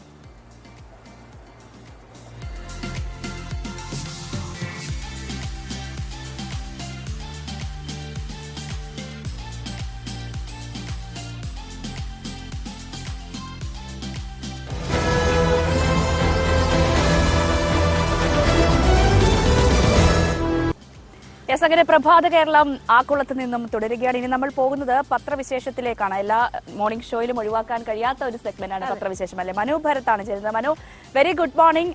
എന്തായാലും സ്വാഭാവികമായും കഴിഞ്ഞ ദിവസത്തെ ഭീകരാക്രമണം ആയിരിക്കുമല്ലോ എല്ലാ പത്രങ്ങളുടെയും പ്രധാന വാർത്ത. അതടക്കം മറ്റെന്തൊക്കെയാണ് പത്രങ്ങൾ ഇന്ന് വിശദമായി തന്നെ കൈകാര്യം ചെയ്തിരിക്കുന്നത്? Good morning Ranjini, good morning Arya. നിങ്ങൾക്കൊരു നല്ല ദിനം ആശംസിക്കുന്നു. ഇന്ന് പക്ഷേ നമുക്ക് വളരെ ദുഃഖിപ്പിക്കുന്നൊരു വാർത്തയാണ് പത്രങ്ങൾ നൽകുന്നത്. നമ്മുടെ പ്രിയപ്പെട്ട 5 സൈനികരെയാണ് നമുക്ക് ഇന്നലത്തെ ഈ ആക്രമണത്തിൽ നഷ്ടമായിട്ടുള്ള. എല്ലാ പത്രങ്ങളും വലിയ പ്രാധാന്യത്തോടു കൂടി തന്നെ ഈ വാർത്ത നൽകുകയും ചെയ്തിട്ടുണ്ട്. ഒപ്പം തന്നെ ഈ കരടി കിണറ്റിൽ വീണ സംഭവവും വലിയ പ്രാധാന്യത്തോടു കൂടി പത്രങ്ങൾ കൈകാര്യം ചെയ്തിട്ടുണ്ട്. നോക്കാം പത്രം 18-ലെ പ്രധാന വിഭവങ്ങൾ.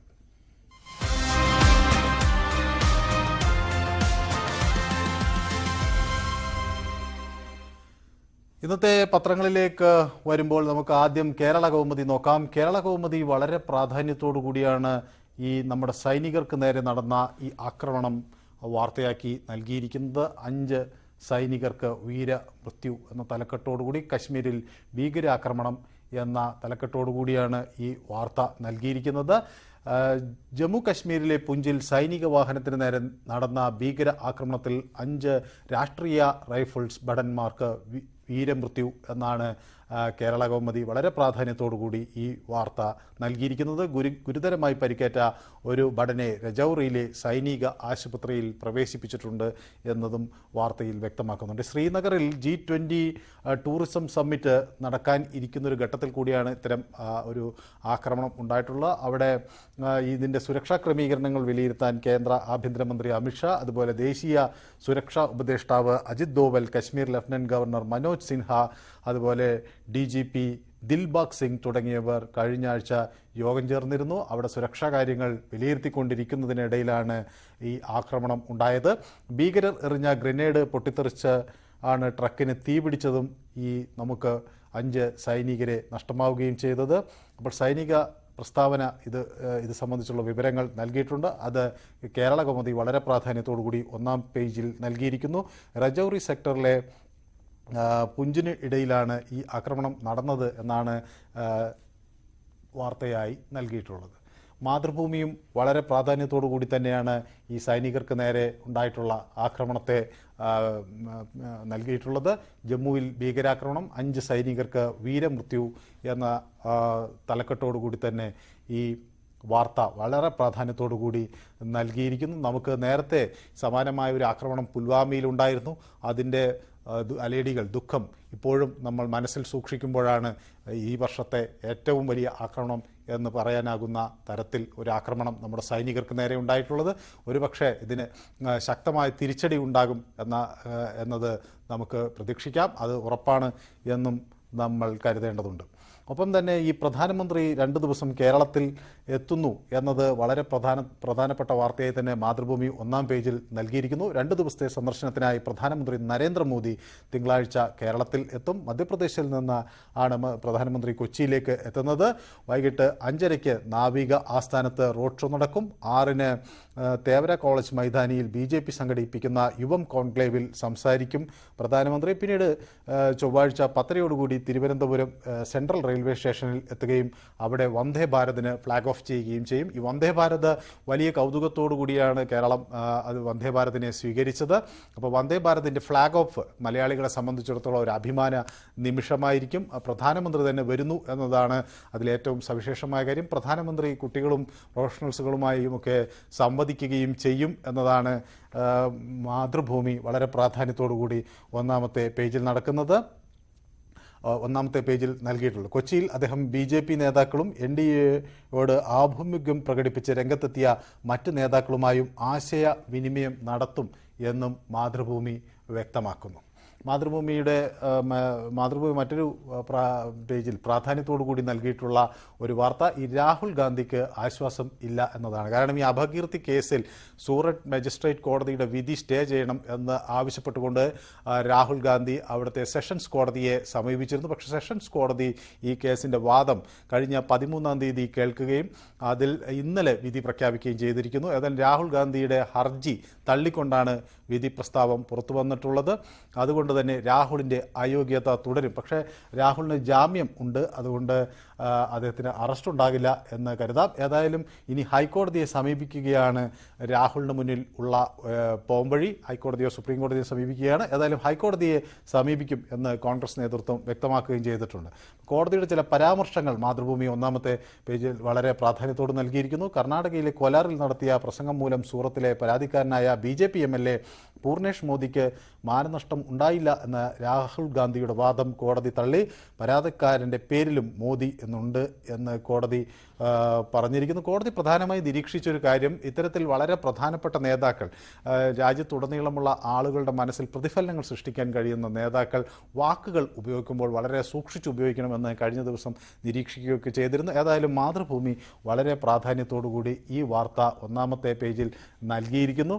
ഒപ്പം തന്നെ ഈ AI ക്യാമറകൾ ഉണർന്നു, 1 മാസം പിഴയില്ല എന്ന വാർത്തയും നൽകിയിട്ടുണ്ട്. കാരണം ഈ ആർട്ടിഫിഷ്യൽ ഇൻ്റലിജൻസ് ക്യാമറകൾ വരുന്നു എന്നത് നമ്മുടെ ട്രാഫിക് സംവിധാനം കൂടുതൽ സുരക്ഷിതമാക്കും എന്നാണ് പൊതുവെ പ്രതീക്ഷിക്കപ്പെടുന്നത്. പക്ഷേ പല തരത്തിലുള്ള നമ്മളുടെ നിലവിലെ രീതികൾക്ക് മാറേണ്ടി വരും, അത് ചില ആളുകൾക്കൊക്കെ ബുദ്ധിമുട്ടുണ്ടാക്കും എന്നൊക്കെയുള്ള ചർച്ചകളും ഒരു വശത്ത് വരുന്നുണ്ട്. ഏതായാലും മന്ത്രിമാരുടെ വാഹനങ്ങൾക്ക് ചില ഇളവുകൾ നൽകിയിട്ടുണ്ട്. മന്ത്രിമാരുടെ വാഹനങ്ങൾക്ക് കേന്ദ്ര നിയമപ്രകാരം വേഗപരിധിയിൽ ഇളവുണ്ട് എന്ന് ആന്റണി രാജു പറഞ്ഞിരിക്കുന്നു. ആംബുലൻസിനും അതുപോലെ അഗ്നിശമന സേനയുടെ വാഹനങ്ങൾക്കും ഒപ്പമാണ് മന്ത്രിമാരുടെ വാഹനങ്ങളെയും എമർജൻസി വാഹനങ്ങളുടെ പട്ടികയിൽ ഉൾപ്പെടുത്തിയിട്ടുള്ളത്. അപ്പോൾ അവർക്ക് ഒരു ചെറിയ ഇളവുണ്ടാവും. പക്ഷേ അവരും സീറ്റ് ബെൽറ്റ് ധരിക്കണം എന്ന കാര്യം എടുത്ത് പറയുകയും ചെയ്യുന്നുണ്ട്. നാളെ ചെറിയ പെരുന്നാളാണ്. അത് വളരെ പ്രാധാന്യത്തോടു കൂടി ഒരു ചിത്രസഹിതം മാതൃഭൂമി ഒന്നാമത്തെ പേജിൽ നൽകിയിരിക്കുന്നു. കാരണം വ്രതശുദ്ധിയുടെ 30 നാളുകൾക്ക് ശേഷമാണ് ഈ പുണ്യമാസമായ റംസാനിൽ നമ്മൾ റംസാൻ വിട പറയുന്നത്. അപ്പോൾ ചെറിയ പെരുന്നാൾ ആഘോഷിക്കാനുള്ള തയ്യാറെടുപ്പിലാണ് മലയാളികൾ. അതിൻ്റെ വിവരങ്ങളും മാതൃഭൂമി വളരെ പ്രാധാന്യത്തോടു കൂടി നൽകിയിരിക്കുന്നു. ദേശാഭിമാനി ഈ AI ക്യാമറകളാണ് വളരെ പ്രാധാന്യത്തോടു കൂടി ഒന്നാമത്തെ പേജിൽ നൽകിയിരിക്കുന്നത്. 1 മാസം പിഴയില്ല എന്നാണ് ദേശാഭിമാനി പറയുന്നത്. അതിൽ ഈ സംസ്ഥാനത്ത് വാഹനങ്ങളുടെ വേഗപരിധി വർദ്ധിപ്പിക്കും. ഒപ്പം തന്നെ ഇരുചക്ര വാഹനങ്ങളിൽ 2 പേർക്ക് മാത്രം യാത്ര ചെയ്യാവൂ എന്നാണ് ദേശാഭിമാനി പറയുന്നത്. ആ നിയമം കേന്ദ്ര സർക്കാരിൻ്റെതാണ് എന്നും ദേശാഭിമാനി പറയുന്നു. മാത്രമല്ല നമ്മൾ സ്ഥാപിച്ചിട്ടുള്ള ഈ ക്യാമറകളുടെ മികവിനെക്കുറിച്ച് ദേശാഭിമാനി ഒരു വിവരണം നൽകുന്നുണ്ട്. 675 AI ക്യാമറകൾ, 25 പാർക്കിംഗ് വയലേഷൻ ക്യാമറകൾ, അതുപോലെ ചുവപ്പ് ലൈറ്റ് ലംഘനം കണ്ടുപിടിക്കുന്ന 18 ക്യാമറ, വേഗത ലംഘനം കണ്ടുപിടിക്കുന്ന 4 ക്യാമറ, അങ്ങനെ ഈ ക്യാമറകൾ തിരുവനന്തപുരത്ത് എവിടെയൊക്കെ സ്ഥാപിച്ചു എന്നതിനെ സംബന്ധിച്ചൊക്കെയുള്ള വിവരങ്ങൾ നമ്മുടെ ദേശാഭിമാനി ഒന്നാമത്തെ പേജിൽ നൽകിയിട്ടുണ്ട്. ജമ്മുവിൽ ഭീകരാക്രമണം ഉണ്ടായ വാർത്ത ദേശാഭിമാനി വളരെ പ്രാധാന്യത്തോടു കൂടി തന്നെ നൽകിയിട്ടുണ്ട്. എല്ലാവരും ഏറെക്കുറെ ഈ തലക്കെട്ട് തന്നെയാണ് ഉപയോഗിച്ചിരിക്കുന്നത്. ജമ്മുവിൽ ഭീകരാക്രമണം, 5 ജവാന്മാർക്ക് വീരമൃത്യു എന്നത് തന്നെയാണ് എല്ലാവരും ഉപയോഗിച്ചിരിക്കുന്ന പ്രധാനമായ തലക്കെട്ട്. മലയാള മനോരമ വളരെ പ്രാധാന്യത്തോടു കൂടി നൽകിയിട്ടുള്ള ഒരു വാർത്ത ഈ നരോദാഗാം കൂട്ടക്കൊലയെ സംബന്ധിച്ചുള്ള കേസിൻ്റെ വിധിയാണ്. 67 പ്രതികളെയും വെറുതെ വിട്ടു എന്ന വാർത്ത വളരെ പ്രാധാന്യത്തോടുകൂടി മലയാള മനോരമ നൽകിയിരിക്കുന്നു. നമുക്കറിയാം ഈ സംഭവം ഗുജറാത്ത് കലാപവുമായി അനുബന്ധിച്ചാണ് ഉണ്ടായത്. അതുപോലെ ഈ കേസിൽ ഗുജറാത്തിലെ മുൻ മന്ത്രിയായ മായ കൊട്നാനിയും ഒക്കെ പ്രതിയായിരുന്നു. അതുപോലെ ബജ്രംഗ് ദൾ നേതാവ് ബാബു ബജ്രംഗിയും ഈ കേസിൽ പ്രതിയായിരുന്നു. ഏതായാലും കോടതി ഈ 67 പ്രതികളെയും വെറുതെ വിട്ടിരിക്കുന്നു. വിട്ടയക്കപ്പെട്ടവരിൽ മുൻ മന്ത്രി മായ കൊട്നാനിയും ബജ്രംഗ് ദൾ നേതാവ് ബാബു ബജ്രംഗിയും ഉണ്ട് എന്ന വിവരം മനോരമ പങ്കുവയ്ക്കുന്നു. സുപ്രീം കോടതി നിയോഗിച്ച പ്രത്യേക സംഘം അന്വേഷിച്ച ഒരു കേസ് കൂടിയാണ് ഇത് നമ്മൾ ഓർക്കേണ്ടിയിരിക്കുന്നു. ഇതിൽ ഈ കേസിൻ്റെ ഒരു വിചാരണഘട്ടത്തിൽ മായ കൊട്നാനിക്ക് വേണ്ടി മൊഴി നൽകാൻ കേന്ദ്ര ആഭ്യന്തരമന്ത്രി അമിത്ഷാ കോടതിയിൽ ഹാജരായിരുന്നു. അന്ന് അദ്ദേഹം BJPയുടെ ദേശീയ അധ്യക്ഷനായിരുന്നു. സംഭവം നടന്നതായി ആരോപിക്കപ്പെടുന്ന സമയത്ത് മായ കൊട്നാനി നിയമസഭയിലും സിവിൽ ആശുപത്രിയിലും ആണ് ഉണ്ടായിരുന്നത് എന്നാണ് അമിത്ഷാ മൊഴി നൽകിയിട്ടുള്ളത്. ഏതായാലും നരോദാം ഉൾപ്പെടുന്ന നരോദ പാട്യ ഗ്രാമത്തിൽ അന്ന് കലാപത്തിൽ 97 പേരാണ് കൊല്ലപ്പെട്ടത്. ഇത് സംബന്ധിച്ച കേസിൽ മായ കൊട്നാനിയെ 2012 വിചാരണ കോടതി 28 വർഷത്തെ കഠിന തടവിന് ശിക്ഷിച്ചെങ്കിലും 2018 ഹൈക്കോടതി വിട്ടയക്കുകയും ചെയ്തിരിക്കുന്നു. അപ്പോൾ ഇത് സംബന്ധിച്ചുള്ള വിവരങ്ങളാണ് പ്രധാനമായും നൽകിയിട്ടുള്ളത്. മലയാള മനോരമ കഴിഞ്ഞ ദിവസം തിരുവനന്തപുരം വെള്ളനാട് കരടി കിണറ്റിൽ വീണ സംഭവത്തെ വളരെ വലിയ പ്രാധാന്യത്തോടു കൂടി നൽകിയിരിക്കുന്നത്. കരടി കിണറ്റിൽ വീണത് സംഭവം നമ്മൾ ഇന്നലെ എല്ലാവരും ടെലിവിഷനുകളൊക്കെ വളരെ അതിൻ്റെ ഓരോ നിമിഷവും ഒപ്പിയെടുത്ത് പ്രേക്ഷകരിലേക്ക് എത്തിക്കുന്നൊരു സാഹചര്യമാണ് ഉണ്ടായത്. അപ്പോൾ കരടിയെ രക്ഷിക്കാൻ കഴിയുമെന്നുള്ള വലിയ പ്രതീക്ഷയിലായിരുന്നു എല്ലാ ആളുകളും. പക്ഷേ മയക്കുപിടി വെച്ച് കരടി മയങ്ങി വെള്ളത്തിലേക്ക് ആഴ്ന്നു പോകുന്ന ദൃശ്യം നമ്മളെല്ലാവരെയും ഒരുപോലെ വേദനിപ്പിച്ചു. കാരണം ഒരല്പം കൂടി ജാഗ്രത നമ്മുടെ ഭാഗത്തുനിന്ന് ഉണ്ടാകണം എന്ന ഒരാശയം എല്ലാ ആളുകളും സാമൂഹ്യ മാധ്യമങ്ങളിലും പൊതുയിടങ്ങളിലും ഒക്കെ പങ്കുവെക്കുന്നതിൻ്റെ ദൃശ്യങ്ങൾ നമുക്ക് കാണാൻ കഴിഞ്ഞു. കാരണം ഒരു കരടിയെ കിണറ്റിനകത്ത് പെട്ടാൽ അതിനെ രക്ഷിക്കാൻ നമുക്ക് സാങ്കേതിക സംവിധാനം ഇല്ല എന്ന് പറയുന്നത് വലിയൊരു നാണക്കേട് തന്നെയാണ്. ഒരു കരടിയെ പുറത്തെടുക്കാൻ നമുക്ക് കഴിഞ്ഞില്ല എന്നുള്ളത് അത് വലിയൊരു നാണക്കേടാണ്. വനം വകുപ്പിൻ്റെ ഭാഗത്തു നിന്ന് വലിയ വീഴ്ചയുണ്ടായി എന്ന തരത്തിലൊക്കെയാണ് ആളുകൾ അതിനെ സംബന്ധിച്ചുള്ള പ്രതികരണങ്ങൾ വന്നിട്ടുള്ളത്. ഏതായാലും രാത്രി കിണറ്റിൽ വീണ കരടി രാവിലെ വരെ അവിടെ പിടിച്ചു നിൽക്കുകയും ഒടുവിൽ അതിനെ മയക്കുപിടി വെച്ച് അതിന് നിയന്ത്രണം നഷ്ടപ്പെടുകയും വീണ്ടും അത് കിണറ്റിലേക്ക് ആഴ്ന്നിറങ്ങുകയും ശ്വാസം കിട്ടാതെ മരിക്കുകയും ചെയ്ത ഒരു സാഹചര്യം കേരളത്തിലെ മൃഗസ്നേഹികളെ മൊത്തത്തിൽ വേദനിപ്പിക്കുന്ന ഒരു സംഭവമായി എന്നതാണ്. ഏതായാലും അത് സംബന്ധിച്ചുള്ള അന്വേഷണങ്ങൾ ഉണ്ടാകും എന്ന് വേണം കരുതാൻ. വനം വകുപ്പ് ഇതിൽ നടപടി സ്വീകരിക്കും എന്ന് വിശ്വസിക്കാം. ഒപ്പം തന്നെ ഇത്തരം സാഹചര്യങ്ങൾ ഇനിയും പലതും ആവർത്തിക്കാം. കാരണം ഇപ്പോൾ വന്യമൃഗങ്ങൾ പലപ്പോഴും നമ്മുടെ ജനവാസ മേഖലകളിലേക്ക് വരുന്ന സാഹചര്യം വളരെ കൂടുതലാണ്. അപ്പോൾ ഇത് നിയന്ത്രിക്കാനും വന്യമൃഗങ്ങൾ ഇങ്ങനെ എന്തെങ്കിലും കുഴിയിലോ കിണറ്റിലോ ഒക്കെ പെട്ടാൽ അവയെ ശാസ്ത്രീയമായി രക്ഷിച്ചെടുക്കാനൊക്കെയുള്ള ഒരു സംവിധാനം ത്തെക്കുറിച്ച് വനം വകുപ്പും ഗൗരവമായി ആലോചിക്കണം എന്നുകൂടി ഈ സംഭവം നമ്മളെ ഓർമ്മിപ്പിക്കുകയാണ്. രാഹുലിന് സ്റ്റേ ഇല്ല, അയോഗ്യത തുടരും എന്ന വിവരം മലയാള മനോരമ വളരെ പ്രാധാന്യത്തോടു കൂടി ഒന്നാമത്തെ പേജിൽ നൽകുന്നു. വയനാട് ഉപതെരഞ്ഞെടുപ്പിന് സാധ്യത ആണ് ഇതിൽ വ്യക്തമാക്കുന്നത്. രാഹുലിന് ലഭിച്ച ജാമ്യം തുടരും എന്ന് പറയുന്നു. അപ്പോൾ നേരത്തെ ഈ വയനാട് ഉപതെരഞ്ഞെടുപ്പ് കർണാടക തെരഞ്ഞെടുപ്പിനൊപ്പം പ്രഖ്യാപിക്കുമെന്ന് ചിലരെങ്കിലുമൊക്കെ പ്രതീക്ഷിച്ചെങ്കിലും അത് ഉണ്ടായില്ല. അപ്പോഴത് കോടതിയിൽ നിന്ന് ഒരു അനുകൂല വിധി ഉണ്ടാകുമോ എന്നൊരു സംശയം തെരഞ്ഞെടുപ്പ് കമ്മീഷൻ ഉള്ളതുകൊണ്ടായിരുന്നോ എന്നറിയില്ല. ഏതായാലും അത് പ്രഖ്യാപിച്ചിട്ടില്ലായിരുന്നു. പക്ഷേ ഇനി അതിനുള്ള സാധ്യതയുണ്ട് എന്ന് മലയാള മനോരമ റിപ്പോർട്ട് ചെയ്യുന്നു. അതിൽ രാഹുൽ ഗാന്ധി ഇന്നോ നാളെയോ വീട് ഒഴിയും. MP എന്ന നിലയിലുള്ള തൻ്റെ ഔദ്യോഗിക വസതി രാഹുൽ ഗാന്ധി ഒഴിയും. തുഗ്ലക് ലൈനിലെ വസതിയിൽ നിന്നാണ് രാഹുൽ ഗാന്ധി മാറേണ്ടത്. അദ്ദേഹത്തിൻ്റെ അമ്മ താമസിക്കുന്ന സോണിയാഗാന്ധി താമസിക്കുന്ന വസതിയിലേക്ക് ജൻപത്തിലേക്ക് മാറും എന്നാണ് പറയുന്നത്. അപ്പോൾ അതിന് വേണ്ടുള്ള സാധനങ്ങൾ മറ്റു കാര്യങ്ങളും നേരത്തെ തന്നെ മാറ്റിയിരുന്നു. അപ്പോൾ ഇന്നോ നാളെയോ അത് സംബന്ധിച്ചുള്ള നടപടികൾ ഉണ്ടാകും എന്ന് മലയാള മനോരമ പറയുന്നു.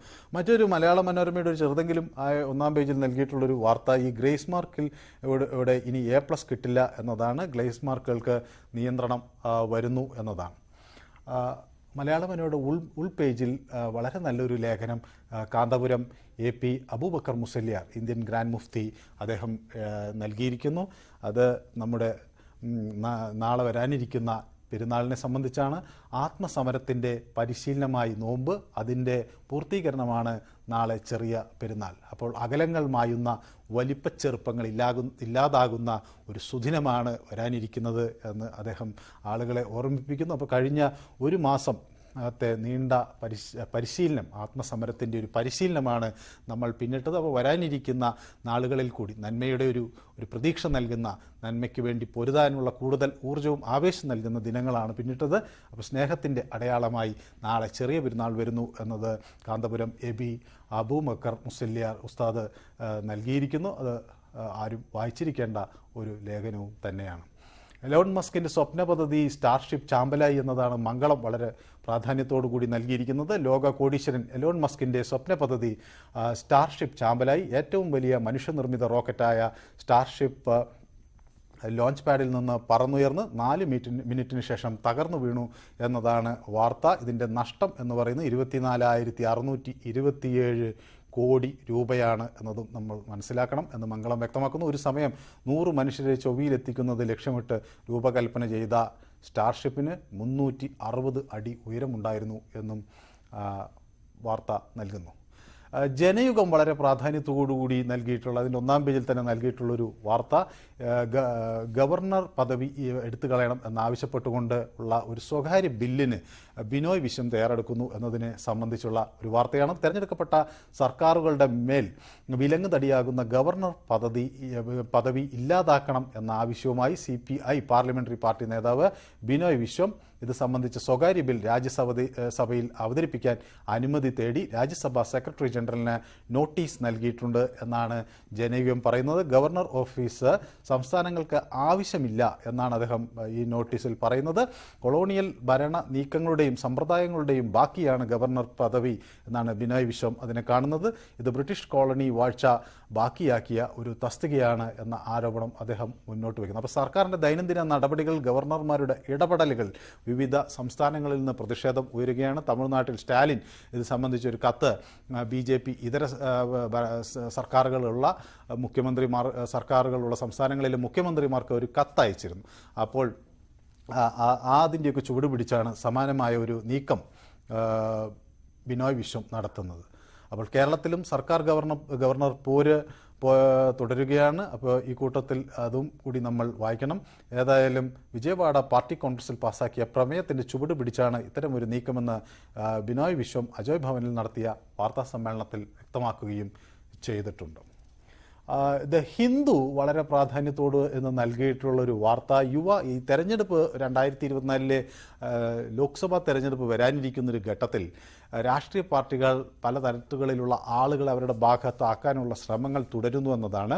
അതിൽ ഒരു സുപ്രധാന നീക്കം BJP നടത്തുന്നു എന്ന് ദ ഹിന്ദു പറയുന്നു. അത് ഈ യുവാക്കളെ ആകർഷിക്കാനുള്ള ഒരു യുവം പദ്ധതി BJP നടത്തുമ്പോൾ മറ്റ് പാർട്ടികളും അതിൻ്റെ ചുവട് പിടിച്ച് പദ്ധതികളുമായി വരുന്നു എന്നതാണ് ഈ വാർത്ത പറയുന്നത്. അപ്പോൾ യുവം പദ്ധതി ഉദ്ഘാടനം ചെയ്യാനെത്തുന്നത് പ്രധാനമന്ത്രി നരേന്ദ്രമോദിയാണ് April 24-ന്.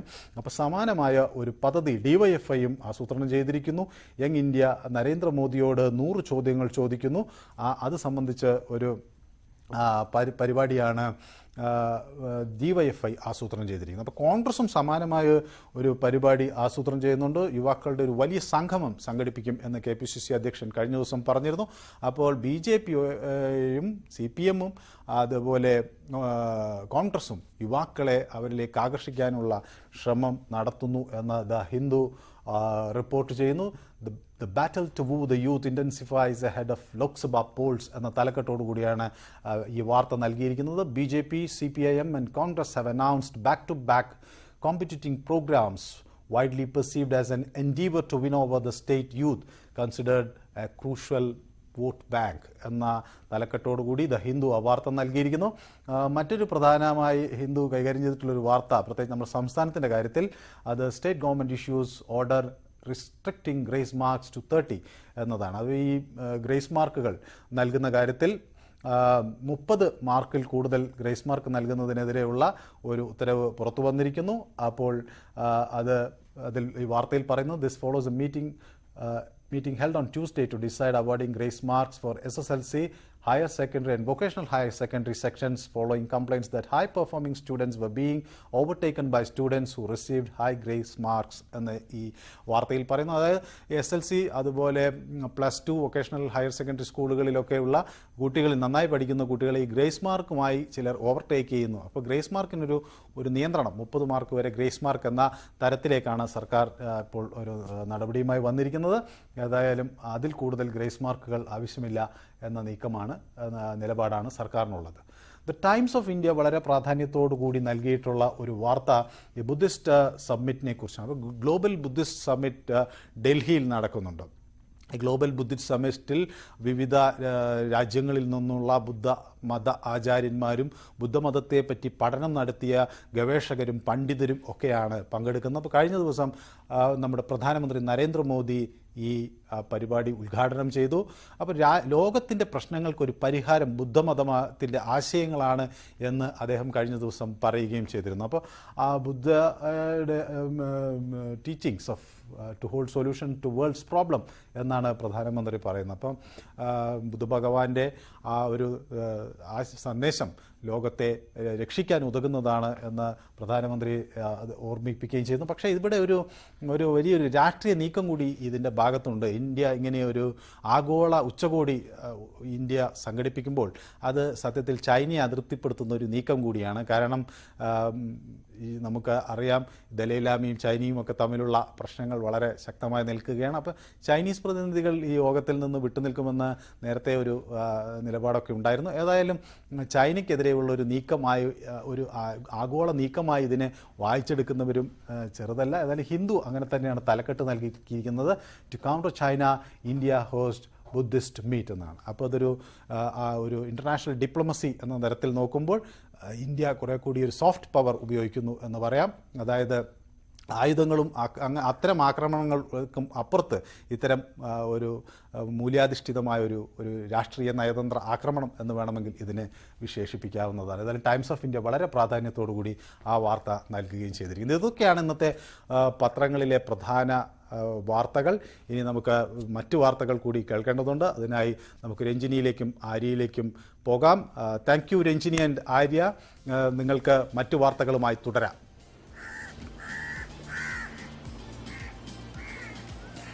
Thank you so much Manu, Bharat. എന്തായാലും പത്രങ്ങളുടെ വാർത്തകൾ എങ്ങനെയാണ് എന്നുള്ളത് നമ്മൾ സമഗ്രമായി തന്നെ നോക്കി. അപ്പോൾ കൂടുതൽ വാർത്തകളിലേക്ക് ഇനി തിരികെ വരാം ഒരു ഇടവേളയ്ക്ക് ശേഷം.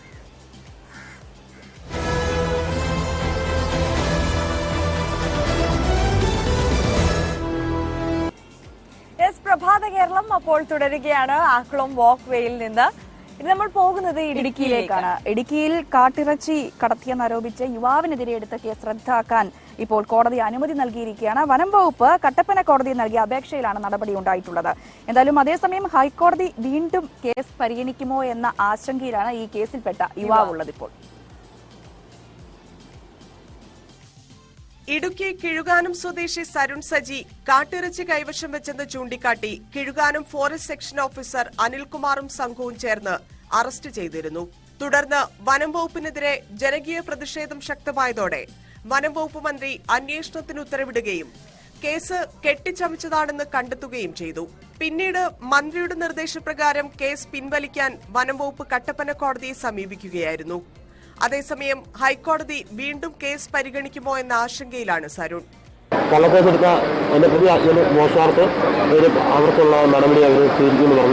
കീഴ്ക്കോടതിയിൽ കേസ് പിൻവലിച്ചതുൾപ്പെടെയുള്ള വിവരങ്ങൾ ഹൈക്കോടതിയെ ബോധിപ്പിക്കുമെന്നും ആശങ്ക വേണ്ടെന്നും വനം വകുപ്പ് മന്ത്രി AK ശശീന്ദ്രൻ സരുണിന് ഉറപ്പു നൽകി.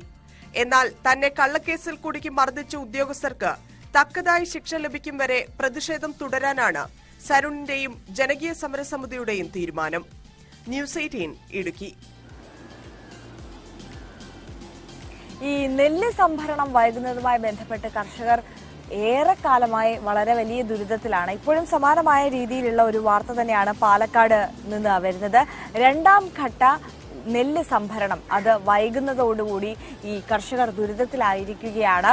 കൊയ്ത്ത് കഴിഞ്ഞിട്ട് ആഴ്ചകൾ പിന്നിട്ടിട്ടും ഈ നെല്ല് സംഭരണം നടത്താനുള്ള ഒരു നടപടികളിലേക്കും അധികൃതർ കടക്കുന്നില്ല. കുഴൽമന്നം ഇല്ലത്തുപാടം പാടശേഖര സമിതിയിൽ കൊയ്ത്ത് കഴിഞ്ഞിട്ട് ആഴ്ചകളായി. കൊയ്തെടുത്ത നെല്ല് ഉണക്കി ചാക്കിലാക്കി സപ്ലൈകോയെ കാത്തിരിക്കുകയാണ് കർഷകർ. വീട്ടിൽ സ്ഥലമില്ലാത്തതിനാൽ റോഡരികിലാണ് നെല്ല് സൂക്ഷിച്ചിട്ടുള്ളത്. നെല്ല് കൊണ്ടുപോകാൻ വൈകുന്തോറും കർഷകർക്ക് ആദിയാണ്. നെല്ല് ഒരു മാസമായി കൊയ്ത്ത് കഴിഞ്ഞിട്ട് ഒരു കാരണവശാലും ഞങ്ങൾക്ക് എടുത്തു വയ്ക്കാനുള്ള സൗകര്യമില്ല.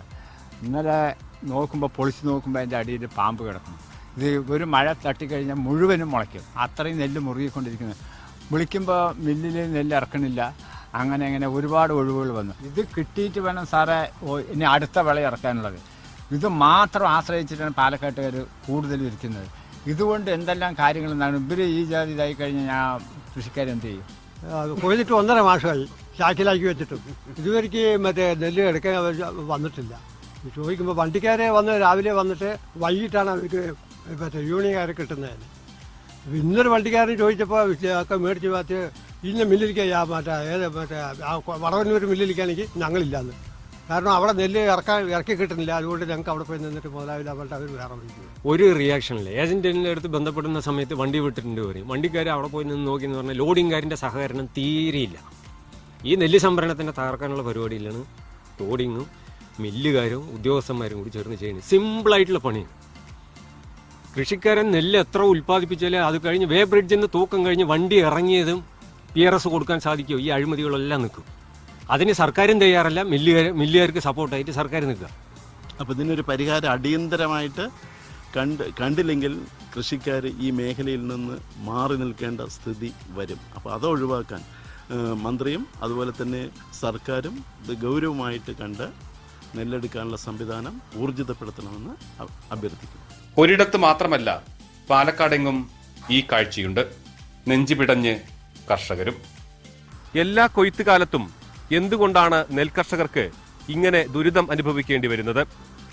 ഇതിന് പരിഹാരം കണ്ടില്ല എങ്കിൽ നെൽകൃഷിയിൽ നിന്ന് തന്നെ കർഷകർ പിൻവാങ്ങും. ക്യാമറാമാൻ പ്രജിത് കോങ്ങാടിനോടൊപ്പം പ്രസാദ് ഉടുമ്പിശ്ശേരി, ന്യൂസ് 18.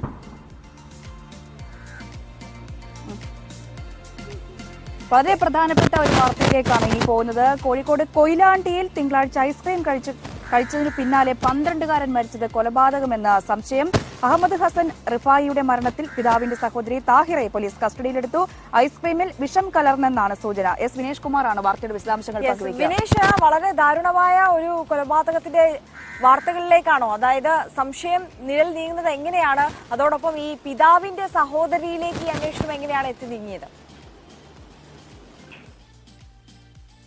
ആര്യ, ഛർദിയെ തുടർന്നാണ് കുഞ്ഞിനെ കഴിഞ്ഞ ദിവസം, അതായത് കഴിഞ്ഞ ഞായറാഴ്ച ആശുപത്രിയിൽ പ്രവേശിപ്പിച്ചു. ഞായറാഴ്ച ഛർദി ഉണ്ടായിരുന്നു പക്ഷെ തിങ്കളാഴ്ചയും ഛർദി നിൽക്കാതെ വന്നതിനെ തുടർന്നാണ് ആശുപത്രിയിൽ പ്രവേശിപ്പിച്ചത്. അവിടെ കടയിൽ നിന്ന്, ഈ കൊയിലാണ്ടിയിലെ കടയിൽ നിന്ന് ഐസ്ക്രീം കഴിച്ചിരുന്നു. ഈ അഹമ്മദ് റിഫായ് ഐസ്ക്രീം കഴിച്ചിരുന്നു. ഇതിന് പിന്നാലെയാണ് ഈ ഛർദി ഉണ്ടായത്. തുടർന്ന് തിങ്കളാഴ്ച അവിടെയുള്ള ഒരു ആശുപത്രിയിൽ പ്രവേശിപ്പിക്കുകയും കുട്ടിക്ക് ഛർദി കൂടുകയും ചെയ്തു. ഇതേ തുടർന്ന് കോഴിക്കോട് മെഡിക്കൽ കോളേജിൽ പ്രവേശിപ്പിച്ചു. ചൊവ്വാഴ്ചയാണ് അഹമ്മദ് റിഫായി മരിക്കുന്നത്. ഈ പരിശോധനയിലാണ് ഇത് സംബന്ധിച്ച് ഈ ഐസ്ക്രീമിൽ വിഷം കലർന്നിട്ടുണ്ടോ എന്നുള്ള ഒരു സംശയം ഉണ്ടാവുന്നത്. അതായത് അമോണിയം ഫോസ്ഫറസ് കണ്ടെത്തിയിട്ടുണ്ട്.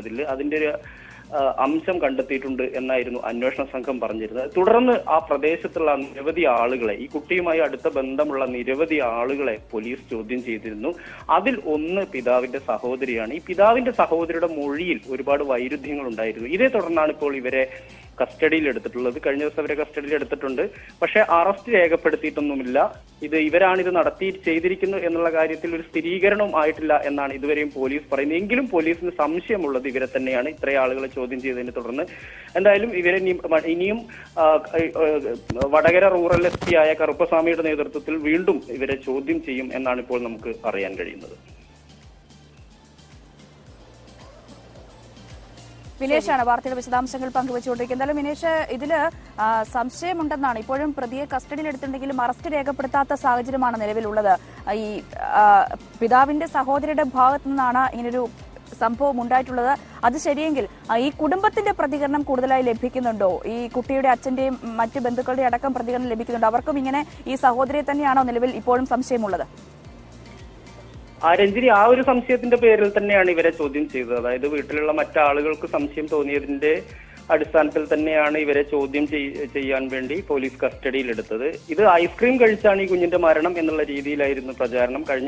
കുഞ്ഞ് മരിച്ചതിന് പിന്നാലെ അത്തരത്തിലുള്ള വാർത്തകളായിരുന്നു വന്നിരുന്നത്. അതായത് ഐസ്ക്രീം കഴിച്ചതിന് പിന്നാലെ ഛർദ്ദിക്കുകയും അത് വർദ്ധിച്ചു, അങ്ങനെ ഈ ഛർദി കൂടുകയും ഇതേ തുടർന്ന് ഹോസ്പിറ്റലിൽ കൊണ്ടുപോവുകയും ചെയ്തു. അവിടെ നിന്നാണ് മരിക്കുന്നത് എന്നുള്ള രീതിയിലാക്കണം. പക്ഷേ ഇതിന്റെ പരിശോധനയിലാണ് ഇതിൽ ഈ അമോണിയം ഫോസ്ഫറസിന്റെ അളവ് കൂടുതൽ കണ്ടെത്തി എന്നാണ് അറിയാൻ കഴിയുന്നത്. അപ്പൊ അത് ഒരു പക്ഷേ അത് മറ്റെന്തോ വിഷം ഇതിൽ ചേർത്തിട്ടുണ്ട് എന്നുള്ളൊരു സംശയം ഉണ്ടാവുകയും അങ്ങനെയാണ് ഈ പ്രദേശത്തുള്ള പല ആളുകളെ, ഇവരുടെ ബന്ധുക്കളെ എല്ലാം തന്നെ പോലീസ് ചോദ്യം ചെയ്യാൻ തയ്യാറാവുന്നത്.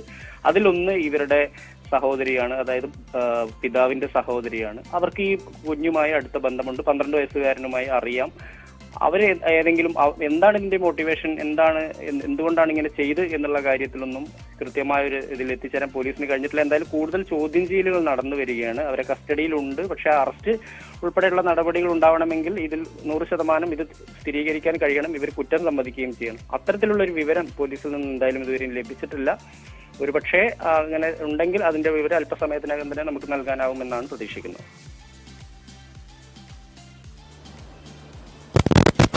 വിനേഷ് കുമാറാണ് ആ വിവരങ്ങൾ നൽകിയത്. ഇനി നമ്മൾ പോകുന്നത് കോട്ടയത്തേക്കാണ്. നമുക്കറിയാം കടുത്ത ചൂടാണ്, വേനലാണ്.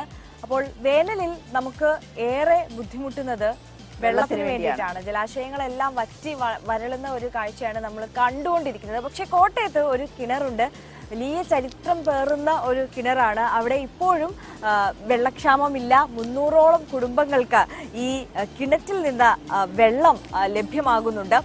തെക്കുംകൂർ രാജാക്കന്മാർക്ക് നീരാടാൻ നിർമ്മിച്ച കമല നീരാഴി ആണ് 500 വർഷത്തെ ചരിത്രവുമായി ജലസമൃദ്ധി ഉറപ്പാക്കുന്നത്. കോട്ടയം നഗരസഭയിലെ 40ാം വാർഡിലാണ് ഈ ചരിത്രം പേറുന്ന കിണർ ഉള്ളത്. ഒരു സമയത്തും വറ്റാത്ത ജലസമൃദ്ധി. രാജഭരണകാലത്ത് സ്ഥാപിക്കപ്പെട്ട കമല നീരാഴി എന്നറിയപ്പെടുന്ന ഈ കിണർ ഇന്നും നാട്ടുകാരുടെ ആശ്രയ കേന്ദ്രമാണ്.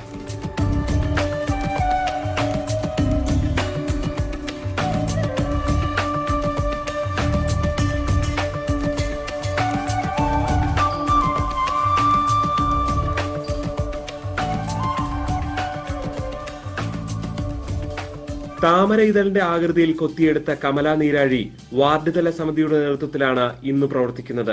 വെള്ളം വേണ്ട ഓരോ വീട്ടുകാരും 100 രൂപ നൽകണം. വെള്ളക്കരവും മറ്റു മീറ്ററും ഒന്നുമില്ല. 250 വീടുകളോളം വെള്ളം കൊടുക്കുന്നുണ്ട്.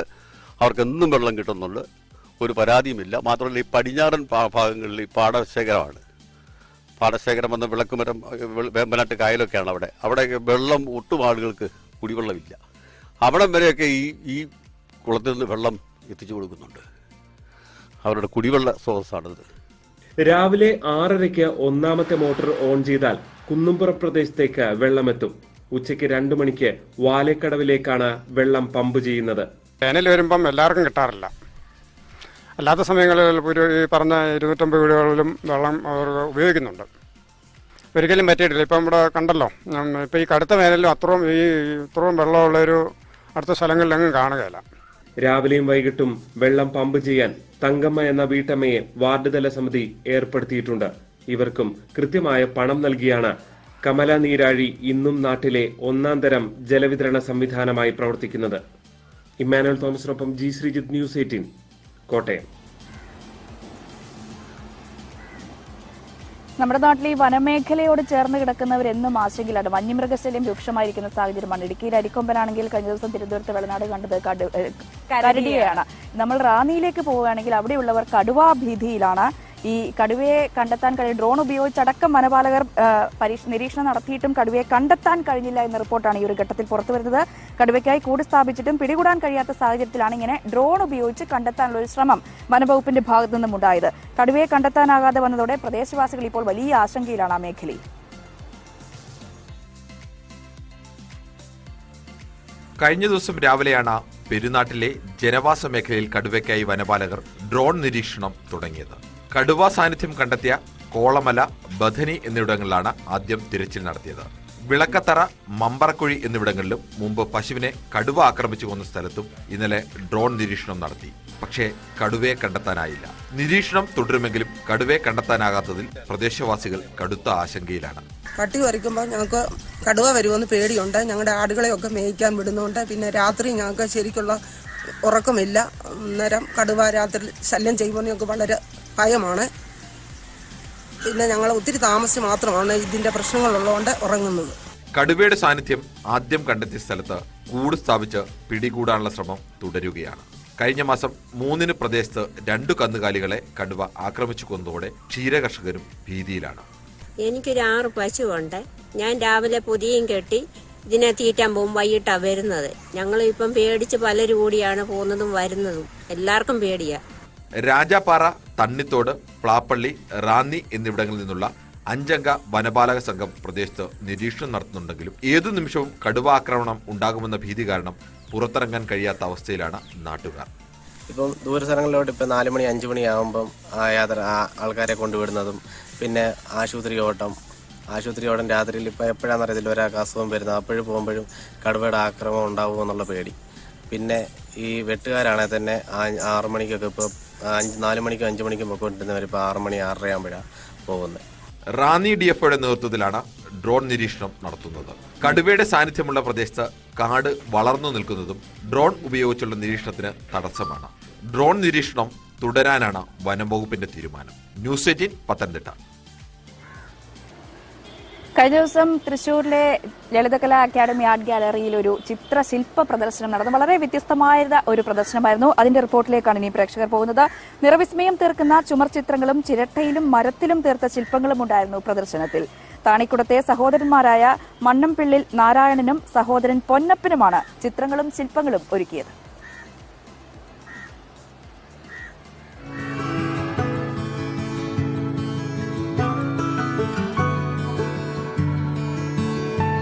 ലളിതകലാ അക്കാദമി ഗാലറിയിൽ നിറങ്ങളുടെയും ശില്പഭംഗിയുടെയും നിറവസന്തമായിരുന്നു കഴിഞ്ഞ ദിവസം. കൃത്രിമ ചായങ്ങളില്ലാതെ കുഞ്ചി ഗോവിന്ദം എന്ന പേരിൽ ഒരുക്കിയിരിക്കുന്ന ഈ ചിത്രശില്പ വസന്തം കാണാൻ ലളിതകലാ അക്കാദമി ആർട്ട് ഗാലറിയിലേക്ക് നിരവധി പേരാണെത്തിയത്. ആരോഗ്യവകുപ്പിൽ ഉദ്യോഗസ്ഥനായിരുന്ന താണിക്കുടം മണ്ണംപിള്ളിൽ നാരായണനാണ് ചിത്രകാരൻ. S Janaki, Mother Teresa, Gandhiji എന്നിവരുടെ ചുവർ ചിത്രങ്ങളായിരുന്നു ഏറെ ശ്രദ്ധേയം. അനന്തശയനത്തിന്റെ ചുമർ ചിത്രവും നിരവധി പേരെ ആകർഷിച്ചു. വിസ്മയം തീർക്കുന്ന ചിത്രങ്ങളിലെ ചായക്കൂട്ടുകളെല്ലാം പ്രകൃതിയിൽ നിന്നും ഉള്ളതായിരുന്നുവെന്ന സവിശേഷതയുമുണ്ട്. തൃശ്ശൂർ ലളിതകലാ അക്കാദമിയിൽ നടക്കുന്ന ഈ പ്രദർശനത്തിൽ വച്ചിരിക്കുന്ന ചിത്രങ്ങളിൽ പ്രധാനമെന്ന് പറയുന്നത് അനന്തശായി ചിത്രമാണ്. 2 വർഷത്തെ അധ്വാന ഫലമാണ് ഒരു ചിത്രം. അതായത് പ്രകൃതിദത്ത വർണ്ണങ്ങളായ കാവിച്ചുവപ്പ്, കാവി മഞ്ഞ, കട്ടനീലം, നീലയമരിയുടെ ഇല, വേപ്പിന്റെ പശ, പിന്നെ എണ്ണ കത്തിച്ച കരിയാണ് കറുപ്പായിട്ട് ഉപയോഗിക്കുന്നത്. സഹോദരൻ പൊന്നപ്പന്റെ കലാവിരുത് ശില്പങ്ങളിലാണ്. ചിരട്ടയിൽ തീർത്ത നാദസ്വരം, വീണ, ഗാന്ധി പ്രതിമ, ഗണപതി വിഗ്രഹം എന്നിവ ഏറെ ശ്രദ്ധേയമായി. ചിരട്ടയിലുണ്ടാക്കിയ നാദസ്വരം പ്രത്യേക ശ്രദ്ധ ആകർഷിച്ചു. ഉദ്ഘാടന ചടങ്ങിൽ ഇവർ ഈ നാദസ്വരത്തിൽ സ്വരവിസ്മയവും തീർത്തു. മരത്തിൽ കടഞ്ഞെടുത്ത ധനലക്ഷ്മി, ക്ഷേത്ര മാതൃക, കൃഷ്ണന്റെ വിവിധ ഭാവങ്ങൾ എന്നിവ ശില്പചാരുതയാൽ നിരവധി പേരെ ആകർഷിച്ചു. വീട്ടിൽ ഉപയോഗിക്കാനായിട്ട് എടുക്കുന്ന നാളികേരത്തിന്റെ ചിരട്ടകൾ ഉപയോഗിച്ചിട്ടാണ് ഈ സൃഷ്ടികൾ ചെയ്തിട്ടുള്ളത്. ഗാന്ധിജിയെ ഉണ്ടാക്കുന്നതിന് വേണ്ടി ഞാൻ എടുത്തതൊരു 3 മാസത്തെ അധ്വാനം അതിൻ്റെ പിന്നിൽ വന്നിട്ടുണ്ട്. അതും ഫുള്ളായിട്ട് ചിരട്ട തന്നെയാണ് ഉപയോഗിച്ചിട്ടുള്ളത്. ചിരട്ടയും അത് ഒട്ടിച്ച് ചേർക്കാനുള്ള പശയും, പിന്നെ ആക്സോ ബ്ലേഡും ഗ്രൈൻഡർ ഉപയോഗിച്ചിട്ടില്ല. അതേപോലെ ഗണപതിയെ ഉണ്ടാക്കുന്നതിന് വേണ്ടിയിട്ട് എനിക്ക് ഏകദേശം 5 മാസത്തോളം അധ്വാനം വേണ്ടി വന്നു. അതിൽ ഗണപതിയുടെ കൊമ്പ്, അതേപോലെ അതിൽ വേഷ്ടിയിൽ വരുന്ന ബോർഡർ, അതെല്ലാം ചെയ്തിരിക്കുന്നത് കരിക്ക്, അതായത് മൂക്കാത്ത നാളികേരത്തിൻ്റെ ചിരട്ട ഉപയോഗിച്ചിട്ടാണ്. ആ കളർ കോമ്പിനേഷൻ കിട്ടുന്നതിന് വേണ്ടി അങ്ങനെയാണ് ചെയ്തിട്ടുള്ളത്. 2 വർഷം കൊണ്ടാണ് നാരായണൻ അനന്തശയനത്തിന്റെ ചിത്രം തീർത്തത്. അർജുനന്റെ വൈകുണ്ഠ ദർശനമാണ് ചിത്രത്തിൽ പ്രതിപാദിക്കുന്നത്. നാരായണനും പൊന്നപ്പനും ചെറുപ്പം മുതലേ കലാപ്രവർത്തനങ്ങളിൽ സജീവമാണെങ്കിലും ചിത്രകലയോ ശില്പകലയോ അക്കാദമികമായി പഠിച്ചിട്ടില്ല. സ്വയമേ ആർജിച്ചെടുത്ത കഴിവിലാണ് ഈ കലാരൂപങ്ങൾ പിറന്നത്. ന്യൂസ് 18 തൃശൂർ. മതസൗഹാർദ്ദത്തിന്റെ ഒരു മനോഹര കാഴ്ചയിലേക്കാണ് ഇത് നമ്മൾ പോകുന്നത്. മലപ്പുറത്ത് നിന്നാണ് ഈ കാഴ്ച എത്തുന്നത്. മലപ്പുറം ചോക്കാട് മമ്പാട്ടുമൂല പാറൽ അയ്യപ്പ ക്ഷേത്ര ഭാരവാഹികൾ ഇഫ്താർ വിരുന്ന് ഒരുക്കിയിരിക്കുകയാണ്. ജാതി മത വ്യത്യാസമില്ലാതെ 500 പേർക്ക് വിഭവസമൃദ്ധമായ ഭക്ഷണം വിളമ്പി ഇഫ്താർ സംഗമം നടത്തിയാണ് ക്ഷേത്ര ഭാരവാഹികൾ മാതൃകയായത്. ക്ഷേത്രത്തിനും പള്ളിക്കും മദ്രസയ്ക്കും ഒറ്റ മതിലാണിവിടെ. ഇവിടുത്തുകാർ ഓണവും പെരുന്നാളും നബിദിനവും ശ്രീകൃഷ്ണ ജയന്തിയും ആഘോഷിക്കുന്നതും ഒരുമിച്ച് തന്നെ. ഭാവി തലമുറയ്ക്ക് മാതൃകയാവുക, അകന്നുപോകുന്ന മനസ്സുകളെ അടുപ്പിക്കുക എന്നിവയാണ് ക്ഷേത്ര കമ്മിറ്റി ഈ ഇഫ്താർ വിരുന്നിലൂടെ ലക്ഷ്യമിട്ടത്. ഭഗവാൻ അയ്യപ്പസ്വാമിയുടെ സന്നിധിയിൽ വെച്ചിട്ട് അവർക്കും ഈ നോമ്പ് കാലത്ത്, ഈ പുണ്യ റംദാൻ മാസത്തിൽ അവർക്കും നല്ലൊരു ഭക്ഷണം കൊടുക്കണം എന്നുള്ളൊരു ആഗ്രഹമാണ് ഇതിൻ്റെ ക്ഷേത്ര കമ്മിറ്റി എടുത്തിട്ടുള്ളത്. ഈ നാട്ടിൽ ഞങ്ങളുടെ ഐക്യം, എന്ത് പരിപാടി ഇവിടെ തൊട്ടടുത്ത് പള്ളിയും മദ്രസുമാണ്, അവിടെ എന്തെങ്കിലും ഒരു പരിപാടി ഉണ്ടെങ്കിൽ ഈ ക്ഷേത്ര കമ്മിറ്റിയെയും ഞങ്ങളെല്ലാവരെയും ക്ഷണിച്ച് അവിടെ ഒരുമിച്ചാണ് ഞങ്ങൾ കൂടാറ്. അതുപോലെ തന്നെ ഈ ക്ഷേത്രത്തിൽ എന്ത് പരിപാടി ഉണ്ടെങ്കിലും ഇവിടെയുള്ള എല്ലാ മദ്രസിൻ്റെയും പള്ളിയുടെയും ആളുകളൊക്കെ ഞങ്ങളോടൊപ്പം നിന്ന് സഹകരിച്ചിട്ടാണ് ഞങ്ങൾ മുന്നോട്ട് പോര്. ഇഫ്താറിന് വേണ്ട എല്ലാ പ്രവർത്തനങ്ങളും നടത്തിയത് ക്ഷേത്ര കമ്മിറ്റിയുടെ നേതൃത്വത്തിൽ തന്നെ. കഴിഞ്ഞ ആഴ്ച നടന്ന ക്ഷേത്രോത്സവത്തിലും എല്ലാ വിഭാഗക്കാരും ഇവിടെ സജീവമായിരുന്നു. പള്ളിയിലെ ഇമാമും മദ്രസ ജീവനക്കാരും ജനപ്രതിനിധികളും സാമൂഹ്യ പ്രവർത്തകരും എല്ലാം ചടങ്ങിൽ പങ്കെടുത്തു. ന്യൂസ് 18 മലപ്പുറം.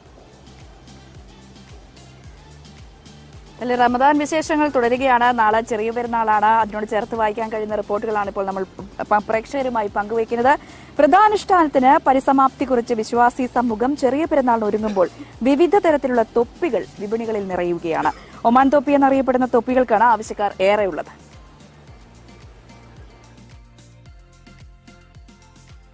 കുട്ടികളും മുതിർന്നവരുമെല്ലാം പെരുന്നാൾ ദിനത്തിൽ തൊപ്പി ധരിക്കാൻ ഇഷ്ടപ്പെടുന്നവരാണ്.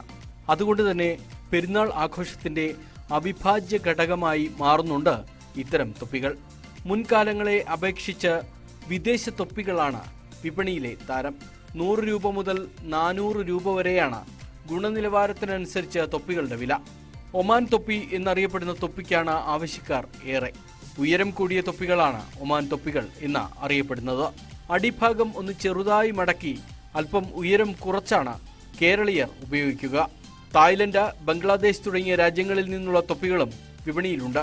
തൊപ്പി വിപണിയുടെ സിംഹഭാഗവും ചൈനീസ് ഉൽപ്പന്നങ്ങളാണ്. വെൽവെറ്റ് ഉപയോഗിച്ച് നാട്ടിൽ തന്നെ ഉണ്ടാക്കുന്ന ഒമാൻ തൊപ്പികളുമുണ്ട്. ന്യൂസ് 18 കാഞ്ഞങ്ങാട്. പെരുന്നാൾ ദിനത്തിന്റെ മറ്റൊരു മനോഹര കാഴ്ചയാണ് ഈ മൈലാഞ്ചി ഇടൽ ചടങ്ങ്. ഇപ്പോൾ ഈ പെരുന്നാൾ ആയതുകൊണ്ട് തന്നെ വീടുകളിലെല്ലാം തന്നെ ഇത്തരത്തിൽ മൊഞ്ചത്തിമാരും കുട്ടിക്കുട്ടങ്ങളും ഒക്കെ മൈലാഞ്ചി ഇടുന്ന തിരക്കിലായിരിക്കും. അത്തരത്തിലൊരു മനോഹര കാഴ്ചയിലേക്കാണ് നമ്മൾ പോകുന്നത്. വിവിധ തരം മൈലാഞ്ചി കൂട്ടുമായി മൊഞ്ചത്തിമാരും കുട്ടിക്കുട്ടകളും ഒത്തുകൂടുമ്പോൾ കൈകളിൽ വിരിയുന്നത് മൈലാഞ്ചി ചുവപ്പിന്റെ കരവിരുതുകൂടിയാണ്.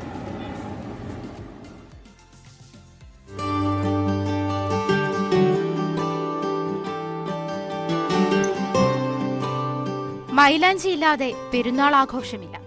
പുതുവസ്ത്രങ്ങൾക്കൊപ്പം മൈലാഞ്ചി മൊഞ്ചോടെ പെരുന്നാളിനെ വരവേൽക്കുന്ന തിരക്കിലാണ് കുട്ടികൾ. പെരുന്നാളിന്റെ പ്രത്യേക ആകർഷണമായ മൈലാഞ്ചി തന്നെയാണ് ആഘോഷവേദിയിലെ താരം.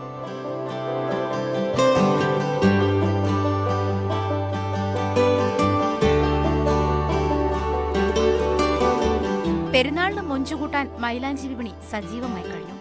10,000-കണക്കിന് മെഹന്തി കോണുകളാണ് പെരുന്നാൾ സീസൺ ആയതോടെ കടകളിൽ വിറ്റഴിയുന്നത്.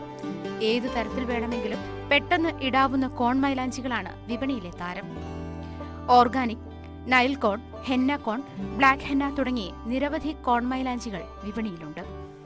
അറേബ്യൻ, ഉത്തരേന്ത്യൻ, പാകിസ്ഥാനി, പേർഷ്യൻ എന്നിങ്ങനെ മൈലാഞ്ചി വരകളുടെ ഡിസൈനുകളും ഒരുപാടുണ്ട്. പണ്ട് കാലത്ത് മൈലാഞ്ചി അരച്ചിട്ടാണ് വല്യമ്മൊക്കെ പറയുന്നത് കേട്ടിട്ടുണ്ട്. അവർ പുറത്ത് പോയി മൈലാഞ്ചിയുടെ ഇല പൊട്ടിച്ച് അത് അരച്ചാണ് എല്ലാവരും മൈലാഞ്ചി ഇട്ടിരുന്നത്. ഇപ്പം അത് കുറച്ചും കൂടെ അഡ്വാൻസ്ഡ് ആയി ഓർഗാനിക് കോൺസിലേക്ക് മാറി. കെമിക്കൽ ഉള്ള സിങ് ട്യൂബുകളൊക്കെ ഉപയോഗം കുറഞ്ഞ് കൂടുതലും ഓർഗാനിക് ആയി. ഇപ്പൊ പെരുന്നാളെന്ന് പറയുമ്പോൾ തന്നെ നമുക്ക് മൈലാഞ്ചി ഇടാണ്ട് പെരുന്നാൾ ഒരിക്കലും കംപ്ലീറ്റ് ആവില്ല. അതെല്ലാവരും അതെ, ഇപ്പൊ കുഞ്ഞു കുട്ടികൾ മുതൽ എല്ലാവരും പ്രായമുള്ളവർ വരെ മൈലാഞ്ചി ഇട്ടിട്ടാണ് ആ ഒരു പെരുന്നാൾ നടത്തുന്നത്. അപ്പോൾ ഓർഗാനിക് കോൺസ് ഇപ്പൊ അത്യാവശ്യം എല്ലായിടത്തും തന്നെ നല്ല രീതിയിൽ വിപണനം നടക്കുന്നുണ്ട്. കൈകളിലും കാൽപാദങ്ങളിലും മൈലാഞ്ചി കൊണ്ട് ചിത്രപ്പണികൾ ഒരുക്കി മനോഹരമാക്കുന്ന പ്രൊഫഷണൽ ഡിസൈനർമാരും ബ്യൂട്ടി പാർലറുകളും ഇപ്പോൾ ധാരാളമുണ്ട്. പെരുന്നാൾ അടുക്കുന്നതോടെ കടകളിൽ മൈലാഞ്ചി തേടിയെത്തുന്നവരുടെ എണ്ണം കൂടിക്കഴിഞ്ഞു. ബ്യൂട്ടി പാർലറുകളിലും മെഹന്തി അണിയാൻ എത്തുന്നവരുടെ എണ്ണവും വർദ്ധിക്കുകയാണ്. പെരുന്നാളിനോടനുബന്ധിച്ച് വിവിധയിടങ്ങളിൽ മൈലാഞ്ചിയിടൽ മത്സരവും സംഘടിപ്പിക്കുന്നുണ്ട്. ന്യൂസ് 18 ഗുരുവായൂർ. ഇനി നമ്മൾ പോകുന്ന വളരെ പ്രധാനപ്പെട്ട ഒരു വാർത്തയിലേക്കാണ്. തലശ്ശേരി ആർച്ച് ബിഷപ്പ് ജോസഫ് പാംപ്ലാനിക്കെതിരെയുള്ള വിമർശനങ്ങൾക്കെതിരെ തൃശൂർ അതിരൂപത. പ്രസാദന രാഷ്ട്രീയ കേന്ദ്രങ്ങളെ ഇളക്കിമറിച്ചെന്നും അവഹേളിക്കാൻ ശ്രമമെന്നുമാണ് മുഖപത്രമായ കത്തോലിക്ക സഭയിലെ വിമർശനം. ടോം കുര്യാക്കോസ് വാർത്തയുടെ വിശദാംശങ്ങൾ പങ്കുവയ്ക്കും. ടോം, എന്തായാലും ഈ ജോസഫ് പാംപ്ലാനി ഈ ബിജെപിയുമായി ബന്ധപ്പെട്ടുള്ള പ്രസ്താവനകളൊക്കെ നടത്തിയതിനു ശേഷം റബ്ബറിന് 300 വിലയാക്കുകയാണെങ്കിൽ ഞങ്ങൾ ഒരു MP തരാമെന്നടക്കം പറഞ്ഞുകൊണ്ട് അതിനിടെ രൂക്ഷ വിമർശനം ഉയരുന്ന സാഹചര്യമൊക്കെ നമ്മൾ കണ്ടതാണ്. ഇപ്പോൾ നിലപാട് വ്യക്തമാക്കി തൃശൂർ അതിരൂപത വന്നിരിക്കുന്നു. വിമർശനങ്ങൾക്കെതിരെ അതിരൂപത നിലപാടെടുത്ത സാഹചര്യമുണ്ട്. എന്താണ് കൂടുതലായി പറഞ്ഞു വെക്കുന്നത് മുഖപത്രത്തിൽ? സീറോ മലബാർ സഭയുടെ സീനഡ് സെക്രട്ടറിയും Thalassery arch bishop Mar Joseph Pamplany കഴിഞ്ഞ ദിവസം നടത്തിയ ഒരു പ്രസ്താവനയാണ് അത് രാഷ്ട്രീയ കേരളത്തിൽ വലിയ വിവാദമായത്. പ്രത്യേകിച്ച് റബ്ബർ വില 300 രൂപയാക്കിയാൽ തെരഞ്ഞെടുപ്പിൽ BJPയെ സഹായിക്കുമെന്ന അദ്ദേഹത്തിന്റെ മാർ ജോസഫ് പാംപ്ലാനിയുടെ പ്രസ്താവന അത് BJP അനുകൂല ഒരു പ്രസ്താവനയായി വ്യാഖ്യാനിക്കപ്പെട്ടു എന്നാണ് സഭാ കേന്ദ്രങ്ങൾ പ്രധാനമായും ചൂണ്ടിക്കാണിക്കുന്നത്. പക്ഷെ നേരത്തെ ജോസഫ് പാംപ്ലാനി ഈ ഒരു പ്രസ്താവന നടത്തിയതിന് പിന്നാലെ അദ്ദേഹത്തെ പ്രതിരോധിച്ചുകൊണ്ട്, അതായത് അദ്ദേഹത്തെ പിന്തുണച്ചുകൊണ്ട് സഭയുടെ വിവിധ സമിതികൾ രംഗത്തെത്തിയിരുന്നു, അൽമായ സംഘടനകൾ ഉൾപ്പെടെ രംഗത്തെത്തിയിരുന്നു. അതിന് പിന്നാലെയാണ് ഇപ്പോൾ തൃശൂർ അതിരൂപത മുഖപത്രമായ കത്തോലിക്ക സഭാ പ്രസിദ്ധീകരണത്തില് ജോസഫ് പാംപ്ലാനിയുടെ ആ പ്രസ്താവനയെ, അതായത് BJP അനുകൂല പ്രസ്താവനയെ ന്യായീകരിച്ചുകൊണ്ട് ഈ കത്തോലിക്ക സഭ പ്രസിദ്ധീകരണത്തില് മുഖപ്രസംഗം വന്നിരിക്കുന്നത്. അതായത് സഭാ നേതൃത്വം ശബ്ദിക്കരുതെന്നോ എന്നാണോ ഉദ്ദേശിക്കുന്നതെന്ന ചോദ്യമുയർത്തിക്കൊണ്ടാണ് കത്തോലിക്ക സഭാ പ്രസിദ്ധീകരണം അതായത് ഇപ്പോഴത്തെ ഈ രാഷ്ട്രീയ വിവാദത്തെ അവർ വിമർശിക്കുന്നത്. ആലക്കോട് നടന്ന തലശ്ശേരി അതിരൂപതയുടെ കർഷക ജ്വാലാ സമ്മേളനത്തിൽ Thalassery arch bishop Mar Joseph Pamplany കർഷകർക്ക് വേണ്ടി നടത്തിയ പ്രസ്താവന രാഷ്ട്രീയ കേന്ദ്രങ്ങളെ ഇളക്കി മറിച്ചിരിക്കുന്നു. അദ്ദേഹത്തിന്റെ ഉദ്ദേശശുദ്ധിയെ ചോദ്യം ചെയ്യാനും അദ്ദേഹത്തെ അവഹേളിക്കാനും അവസരം മുതലാക്കാനും പലരും മത്സരിക്കുന്നുണ്ട്. എല്ലാവരുടെയും ലക്ഷ്യം വോട്ടുകൾ മറുവശത്തേക്ക് ഒഴുകാതെ പിടിച്ചു നിർത്തുക മാത്രമാണ്. ആർച്ച് ബിഷപ്പ് ഉയർത്തിക്കാണിച്ച് കർഷകരുടെ പ്രശ്നമാണ്. വാർത്തയുടെ വിശദാംശങ്ങൾ പങ്കുവെച്ചുകൊണ്ടിരിക്കുന്നത് ജോസഫ് പാംപ്ലാനിയുടെ ആ ഒരു പ്രസ്താവന വലിയ വിവാദങ്ങളും രാഷ്ട്രീയ ചർച്ചകളുമായി മാറിയതാണ്. 300 രൂപ റബ്ബറിനാക്കുകയാണെങ്കിൽ ഒരു MPയെ BJPക്ക് കേരളത്തിൽ നിന്നും തരാം എന്നാണ് അന്ന് പാംപ്ലാനി പറഞ്ഞത്. ഇന്നിപ്പോൾ വീണ്ടും തൃശൂർ അതിരൂപത അതിനെ ന്യായീകരിച്ചുകൊണ്ട് വിമർശനങ്ങളെ തള്ളിക്കളഞ്ഞുകൊണ്ട് രംഗത്തെത്തുമ്പോൾ കൂടുതൽ ചർച്ചകൾ വരും മണിക്കൂറുകളിൽ ഉണ്ടാകുമെന്ന് നമുക്ക് പ്രതീക്ഷിക്കാം. എന്തായാലും പ്രഭാത കേരളം ഇവിടെ ആക്കുളം വാക്ക്വേയിൽ ആരംഭിച്ച് ഇവിടെ അവസാനിക്കുകയാണ്. ഇനി കൂടുതൽ വാർത്തകളും വിശദാംശങ്ങളും ഒക്കെ നമുക്ക് ന്യൂസ് ഡെസ്കിൽ നിന്ന് കാണാം. ഇനി നമ്മൾ 9 മണിക്ക് ന്യൂസ് 18 കേരളത്തിൽ കാണാൻ പോകുന്നത് പറഞ്ഞതും പറയാത്തതും എന്ന പ്രത്യേക പരിപാടിയാണ്. ന്യൂസ് 18 കേരളം എഡിറ്റർ പ്രദീപ് പിള്ളയുമായി BJP സംസ്ഥാന അധ്യക്ഷൻ K. സുരേന്ദ്രൻ കഴിഞ്ഞ ദിവസം അഭിമുഖം കൊടുത്തിരുന്നു. സുരേന്ദ്രൻ അതുമായി ബന്ധപ്പെട്ട റിപ്പോർട്ടാണ് ഇനി കാണാൻ പോകുന്നത്. പ്രഭാതകളം ഇവിടെ പൂർണ്ണമാകുമ്പോൾ എല്ലാ പ്രേക്ഷകർക്കും നല്ലൊരു വാർത്താ ദിനം ആശംസിക്കുന്നു. നന്ദി, നമസ്കാരം.